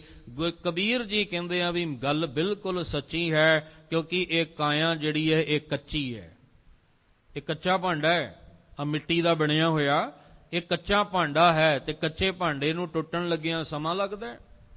ਕੋਈ ਕਿਸੇ ਧਾਤ ਦਾ ਭਾਂਡਾ ਹੋਵੇ ਉਹਨੂੰ ਤੇ ਚਲੋ ਟਾਈਮ ਲੱਗੇਗਾ ਨਾ, ਕੋਈ ਸੋਨੇ ਦਾ ਭਾਂਡਾ, ਕੋਈ ਚਾਂਦੀ ਦਾ, ਕੋਈ ਲੋਹੇ ਦਾ, ਕੋਈ ਪਿੱਤਲ ਦਾ ਹੈ, ਉਹਨੂੰ ਤਾਂ ਟਾਈਮ ਲੱਗੇਗਾ, ਪਰ ਜਿਹੜਾ ਮਿੱਟੀ ਦਾ ਭਾਂਡਾ ਹੁੰਦਾ ਉਹਨੂੰ ਕਿੰਨਾ ਟਾਈਮ ਲੱਗਦਾ ਟੁੱਟਣ ਨੂੰ। ਕਹਾਂ ਵਿਸਾਸਾ ਇਸ ਭਾਂਡੇ ਕਾ ਇਤਨਾ ਕੁ ਲਾਗੈ ਠਨਕਾ, ਮਾੜੀ ਜੀ ਠੋਕਰ ਲੱਗੀ ਤੇ ਮਿੱਟੀ ਦਾ ਭਾਂਡਾ ਟੁੱਟ ਜਾਂਦਾ ਹੈ। ਕਹਿੰਦੇ ਬਸ ਆਹ ਭਾਂਡਾ ਵੀ ਤੇਰਾ ਮਿੱਟੀ ਦਾ ਬਣਿਆ ਹੋਇਆ ਹੈ, ਇਹ ਕੱਚੀ ਦੇਹੀ ਹੈ, ਇਹਨੂੰ ਪੱਕੀ ਸਮਝ ਕੇ ਲੇਪ ਨਾ ਕਰੀ ਜਾ। ਇਹਨੂੰ ਤੂੰ ਇਹ ਭੁਲੇਖਾ ਨਾ ਪਾਲ ਕਿ ਮੈਂ ਤੇ ਮਰਨਾ ਨਹੀਂ, ਮੈਨੂੰ ਤੇ ਮੌਤ ਆਉਣੀ ਨਹੀਂ। ਇਨਸਾਨੀਅਤ ਵੀ ਕੁਝ ਰੱਖੋ। ਅੱਜ ਅਸੀਂ ਇਨਸਾਨੀਅਤ ਦੇਖਣ ਨੂੰ ਸ਼ਰਮਸਾਰ ਹੁੰਦੀ ਹੈ ਨਾ, ਕਿ ਬੰਦਾ ਡਰਦਾ ਕਿੰਨਾ ਹੈ ਕਿ ਇੱਕ ਡੈੱਡ ਬੋਡੀ ਪਈ ਹੈ ਉਹਦੇ ਤੋਂ ਵੀ ਡਰ ਲੱਗਦਾ ਹੈ, ਪਰ ਇਹ ਭੁੱਲ ਜਾਂਦਾ ਵੀ ਇੱਕ ਦਿਨ ਮੌਤ ਤਾਂ ਮੈਨੂੰ ਵੀ ਆਉਣੀ ਹੈ। ਅਸੀਂ ਕੁਝ ਨਾ ਕੁਝ ਇਨਸਾਨੀਅਤ ਤਾਂ ਆਪਣੇ ਪੱਲੇ ਰੱਖੀਏ। ਖੈਰ ਸਤਿਗੁਰੂ ਮਿਹਰ ਕਰਨ। ਕਬੀਰ ਜੀ ਜੋ ਗੱਲ ਕਹਿ ਰਹੇ ਨੇ, ਕਬੀਰ ਕਾਇਆ ਕਾਚੀ ਕਾਰਵੀ। ਕਬੀਰ ਜੀ ਕਹਿੰਦੇ ਇਹ ਕਾਰਵੀ ਦਾ ਅਰਥ ਹੈ ਕਿ ਕੱਚਾ ਭਾਂਡਾ ਹੈ, ਇਹ ਮਿੱਟੀ ਦਾ ਬਣਿਆ ਹੋਇਆ। ਕੇਵਲ ਕਾਚੀ ਧਾਤ, ਕੇਵਲ ਤੇ ਕੇਵਲ ਇਹ ਕੱਚੀ ਧਾਤ ਦਾ ਬਣਿਆ ਹੋਇਆ ਹੈ। ਇਹਨੂੰ ਤੁਸੀਂ ਪੱਕਾ ਤੇ ਸੱਚਾ ਨਾ ਸਮਝ ਬੈਠੇ ਹੋ। ਇੱਥੇ ਤਾਂ ਇਹ ਹਾਲਤ ਹੈ ਕਿ ਉਦਾਹਰਨਾਂ ਦਿੱਤੀਆਂ ਗਈਆਂ, ਜੈਸੇ ਗੋਇਲ ਗੋਇਲੀ ਤੈਸੇ ਸੰਸਾਰਾ, ਕੂੜ ਕੁਮਾਵੇ ਆਦਮੀ ਬੰਧੈ ਘਰ ਬਾਰਾ, ਜਾਗੋ ਜਾਗੋ ਸੁਤਿਓ ਚੱਲਿਆ ਬਣਜਾਰਾ। ਜਾਗੋ, ਇਹ ਦੇਹ ਕੱਚੀ ਹੈ, ਪੱਕੀ ਨਹੀਂ ਹੈ। ਅਸੀਂ ਇਸ ਕੱਚੀ ਦੇਹੀ ਵਿੱਚ ਵੀ ਕੱਚੇ ਬੋਲਾਂ ਨਾਲ ਜੁੜ ਗਏ, ਕੱਚੇ ਹੀ ਰਹਿ ਜਾਾਂਗੇ। ਇਸ ਕੱਚੀ ਦੇਹੀ ਵਿੱਚ ਅਸੀਂ ਸੱਚੀ ਬਾਣੀ ਨਾਲ ਜੁੜਨ ਲਈ ਆਏ ਹਾਂ। ਸੱਚੀ ਬਾਣੀ ਨਾਲ ਜੁੜ ਕੇ ਸੱਚ ਨਾਲ, ਕਿਉਂਕਿ ਅੰਦਰ ਦੀ ਜ਼ਮੀਰ ਨੇ ਸੱਚ ਨਾਲ ਜੁੜ ਕੇ ਜਾਗਣਾ ਹੈ। ਅੰਦਰ ਇਨਸਾਨੀਅਤ ਨੇ ਸੱਚ ਦਾ ਪੱਲਾ ਪਕੜ ਕੇ ਜਾਗਣਾ, ਕੱਚੇ ਦਾ ਪੱਲਾ ਪਕੜ ਕੇ ਇਨਸਾਨੀਅਤ ਨਹੀਂ ਜਾਗਦੀ ਕਦੇ। ਇਸ ਲਈ ਕਬੀਰ ਜੀ ਨੇ ਆਖਿਆ, ਕਹਿਣ ਲੱਗੇ ਇਹ ਕੱਚਾ ਭਾਂਡਾ ਹੈ, ਇਹਦਾ ਕੋਈ ਪਤਾ ਨਹੀਂ ਕਿਹੜੇ ਵੇਲੇ ਇਹਨੇ ਟੁੱਟ ਜਾਣਾ, ਕਿਉਂਕਿ ਕੱਚੀ ਧਾਤ ਦਾ ਬਣਿਆ ਹੈ। ਸਾਬਤ ਰਖੈ ਤਾ ਰਾਮ ਭਜ, ਨਾਹੇ ਤਾ ਬਿਨਠੀ ਬਾਤ। ਕਹਿੰਦੇ ਅੱਜ ਸਮਾਂ ਹੈ ਵਰਤਮਾਨ ਵਿੱਚ, ਆਪਣੇ ਅੰਦਰ ਨੂੰ ਸਾਬਤ ਰੱਖ, ਤੇਰੀ ਜ਼ਮੀਰ ਨਾ ਮਰੇ, ਤੇਰੀ ਇਨਸਾਨੀਅਤ ਨਾ ਮਰੇ, ਤੇਰੀ ਆਤਮਿਕ ਮੌਤ ਨਾ ਹੋਵੇ। ਅੰਦਰ ਨੂੰ ਸਾਬਤ ਰੱਖ, ਬਾਹਰ ਤੇ ਕੱਚਾ ਹੈ ਹੀ ਹੈ। ਸਰੀਰ ਮਿੱਟੀ ਦਾ ਮਾਟੀ ਕੇ ਹਮ ਉਤਰੇ ਮਾਨਸ ਰਾਖਿਓ ਨਾਓ। ਇਹ ਮਿੱਟੀ ਦਾ ਭਾਂਡਾ, ਇਹਨੂੰ ਜਿੰਨਾ ਮਰਜੀ ਲਿਸ਼ਕਾਓ, ਜਿੰਨਾ ਮਰਜੀ ਚਮਕਾਓ, ਪਰ ਹੈ ਤਾਂ ਮਿੱਟੀ ਦਾ ਬਣਿਆ। ਕਹਿੰਦੇ ਬਾਹਰ ਦਾ ਫਿਕਰ ਨਾ ਕਰ, ਅੰਦਰ ਦਾ ਫਿਕਰ ਕਰ ਵੀ ਮੈਂ ਅੰਦਰੋਂ ਸਾਬਤ ਕਿਵੇਂ ਹੋਣਾ ਹੈ। ਮੈਂ ਆਪਣੀ ਅੰਦਰ ਦੀ ਜ਼ਮੀਰ ਨੂੰ ਜਗਾ ਕੇ ਪਰਮੇਸ਼ਵਰ ਵਿੱਚ ਲੀਨ ਕਿਵੇਂ ਹੋਣਾ ਹੈ। ਇਹ ਨਾ ਹੋਵੇ ਕਿ ਅੰਦਰ ਦੀ ਤੈਨੂੰ ਚਿੰਤਾ ਨਾ ਹੋਵੇ, ਬਾਹਰ ਦੀ ਚਿੰਤਾਵਾਂ ਲੈ ਕੇ ਬੈਠਾ ਰਵੇਂ ਤੇ ਇੱਕ ਦਿਨ ਫਿਰ ਸਾਰੀ ਕਹਾਣੀ ਵਿਗੜ ਗਈ। ਇਹ ਤਾਣਾ ਜਿਹੜਾ ਉਹ ਕਹਿੰਦੇ ਵਿਗੜ ਗਿਆ, ਫਿਰ ਉਹਨੂੰ ਸੁਲਝਾਉਣਾ ਬੜਾ ਔਖਾ ਹੋ ਜਾਏਗਾ। ਮਨੁੱਖਾ ਜਨਮ ਇੱਕ ਵਾਰੀ ਸਮਾਂ ਲੰਘ ਗਿਆ, ਮੁੜ ਕੇ ਇਹਨੂੰ ਪਾਉਣਾ ਔਖਾ ਹੋ ਜਾਏਗਾ। ਅਸੀਂ ਅੰਦਰ ਦੀ ਖੇਡ ਸਾਬਤ ਰੱਖੀਏ, ਸਵਾਰੀਏ, ਆਪਣੇ ਅੰਦਰ ਨੂੰ ਸਵਾਰਨ ਦਾ ਯਤਨ ਕਰੀਏ। ਬਾਹਰੋਂ ਤੇ ਅਸੀਂ ਬਹੁਤ ਕੁਝ ਸਵਾਰ ਲਿਆ, ਆਸਮਾਨ ਤੱਕ, ਚੰਦਰਮਾ ਤੱਕ, ਤਾਰਿਆਂ ਤੱਕ ਅਸੀਂ ਪਹੁੰਚ ਗਏ ਹਾਂ, ਸਮੁੰਦਰ ਦੀ ਗਹਿਰਾਈ ਤੱਕ ਪਹੁੰਚ ਗਏ, ਪਰ ਆਪਣੇ ਅੰਦਰ ਤੱਕ ਨਹੀਂ ਸਾਨੂੰ ਪਹੁੰਚਣਾ ਆਇਆ। ਇਸ ਲਈ ਕਬੀਰ ਜੀ ਕਹਿੰਦੇ ਸਾਬਤ ਰੱਖੈ ਤਾਂ ਰਾਮ ਭਜ। ਜੇ ਆਪਣੇ ਅੰਦਰ ਨੂੰ ਜ਼ਮੀਰ ਨੂੰ ਜਗਾ ਕੇ ਰੱਖਣਾ ਚਾਹੁੰਦਾ ਹੈ, ਆਤਮਿਕ ਤਲ ਤੇ ਜਗ ਕੇ ਰਹਿਣਾ ਚਾਹੁੰਦਾ ਹੈ, ਤਾਂ ਰਾਮ ਭਜ, ਉਹਦੀ ਭਜਨ ਬੰਦਗੀ ਹਰ ਵੇਲੇ ਕਰਿਆ ਕਰ। ਤੇ ਜੇ ਨਹੀਂ ਕਰੇਗਾ, ਨਾਹੀਂ ਤਾਂ ਬਿਨਠੀ ਬਾਤ, ਨਹੀਂ ਤਾਂ ਤੇਰੀ ਕਹਾਣੀ ਵਿਗੜ ਜਾਏਗੀ, ਤੇਰੀ ਗੱਲ ਵਿਗੜ ਜਾਏਗੀ। ਤੇ ਜੇ ਇੱਕ ਵਾਰ ਗੱਲ ਵਿਗੜ ਗਈ, ਸਰੀਰਕ ਢਾਂਚਾ, ਇਹ ਭਾਂਡਾ ਫੁੱਟ ਗਿਆ, ਫਿਰ ਇਹ ਕਹਾਣੀ ਦੁਬਾਰਾ ਨਹੀਂ ਬਣਨੀ। ਅਜੇ ਕੁਛ ਨਹੀਂ ਵਿਗੜਿਆ, ਕਿਉਂਕਿ ਸਾਹ ਚੱਲਦਾ ਪਿਆ। ਅਜੇ ਕੁਛ ਨਹੀਂ ਵਿਗੜਿਆ, ਹੱਥ ਪੈਰ ਜ਼ੁਬਾਨ ਅੱਖਾਂ ਚੱਲਦੀਆਂ ਨੇ। ਅਸੀਂ ਉਹਦੀ ਭਜਨ ਬੰਦਗੀ ਕਰੀਏ, ਉਹਦਾ ਨਾਮ ਸਿਮਰੀਏ, ਕਿਉਂਕਿ ਜਿੱਦਣ ਸਰੀਰ ਰੋਕਿਆ ਉਦਣ ਕਹਾਣੀ ਸਾਰੀ ਵਿਗੜ ਜਾਣੀ ਹੈ। ਤੇ ਜਿੱਦਣ ਆਹ ਕਹਾਣੀ ਵਿਗੜ ਗਈ ਨਾ, ਫਿਰ ਵੇਖੋ ਬੰਦਾ ਚੱਲਿਆ 4 ਜਣਿਆਂ ਦੇ ਕੰਨ ਵਾਲੀ ਕਹਾਣੀ ਹੋਣੀ ਹੈ। ਫਿਰ ਆਹ ਕਹਾਣੀ ਨਹੀਂ ਸਾਡੇ ਕੋਲੋਂ ਸਵਾਰ ਹੋਣੀ ਜਿਹੜੀ ਅਸੀਂ ਉਲਝਾ ਦਿੱਤੀ ਹੈ। ਇਸ ਲਈ ਗੁਰਬਾਣੀ ਪੜ੍ਹੀਏ, ਸੁਣੀਏ, ਨਿਤ ਨੇਮ, ਨਿਤ ਦਾ ਨੇਮ, ਨਿਤ ਦਾ ਅਭਿਆਸ ਕਰੀਏ। ਹਰ ਸਾਹ ਵਿੱਚ ਉਹਨੂੰ ਚੇਤੇ ਕਰਦਿਆਂ ਹੋਇਆਂ ਉਹਦੇ ਨਾਮ ਦਾ ਅਭਿਆਸ ਕਰੀਏ, ਤਾਂ ਕਿ ਗੁਰਮੁਖ ਜਨਮ ਸਵਾਰ, ਦਰਗਾਹ ਚੱਲਿਆ ਸੱਚੀ ਦਰਗਾਹ ਜਾਏ, ਸੱਚਾ ਪਿੜ ਮੱਲਿਆ ਦੀ ਸਾਡੀ ਤੁਹਾਡੀ ਸਾਰਿਆਂ ਦੀ ਅਵਸਥਾ ਬਣ ਸਕੇ। ਸਤਿਗੁਰੂ ਪਾਤਸ਼ਾਹ ਕਿਰਪਾ ਕਰਨ। ਅੱਜ ਦੀ ਵਿਚਾਰ ਕਰਦਿਆਂ ਹੋਈਆਂ ਬੇਅੰਤ ਭੁੱਲਾਂ ਦੀ ਖਿਮਾ, ਅੱਗੇ ਤੋਂ ਸਮੱਤ ਬਖਸ਼ ਕੇ ਆਪ ਵਿਚਾਰ ਕਰਵਾਉਣ। ਤੁਹਾਨੂੰ ਸਾਰਿਆਂ ਨੂੰ ਚੜ੍ਹਦੀ ਕਲਾ ਵਾਲਾ ਜੀਵਨ ਬਖਸ਼ਣ। ਗੁਰੂ ਸਾਹਿਬ ਜੀ ਦੇ ਅੱਜ ਦੇ ਇਹ ਪਾਵਨ ਬਚਨ, ਕਬੀਰ ਜੀ ਦੇ ਪਾਵਨ ਸ਼ਲੋਕ ਜੋ ਆਪ ਜੀ ਨੇ ਨਾਲ ਵਿਚਾਰ ਦੀ ਸਾਂਝ ਪਾਈ ਹੈ, ਆਪਣੇ ਹਿਰਦੇ ਵਿੱਚ ਵਸਾਉਣ ਦਾ ਯਤਨ ਕਰੀਏ ਜੀ। ਕਬੀਰ ਕਾਇਆ ਕਾਚੀ ਕਾਰਵੀ, ਕੇਵਲ ਕਾਚੀ ਧਾਤ। ਸਾਬਤ ਰਖੈ ਤਾ ਰਾਮ ਭਜ, ਨਾਹਿ ਤਾ ਬਿਨਠੀ ਬਾਤ। ਵਾਹਿਗੁਰੂ ਜੀ ਕਾ ਖਾਲਸਾ, ਵਾਹਿਗੁਰੂ ਜੀ ਕੀ ਫਤਿਹ। ਰਾਮ ਕਲੀ ਮਹੱਲਾ ਤੀਜਾ। ਆਨੰਦ ਇੱਕ ਓੰਕਾਰ ਸਤਿ ਗੁਰ ਪ੍ਰਸਾਦ। ਆਨੰਦ ਭਇਆ ਮੇਰੀ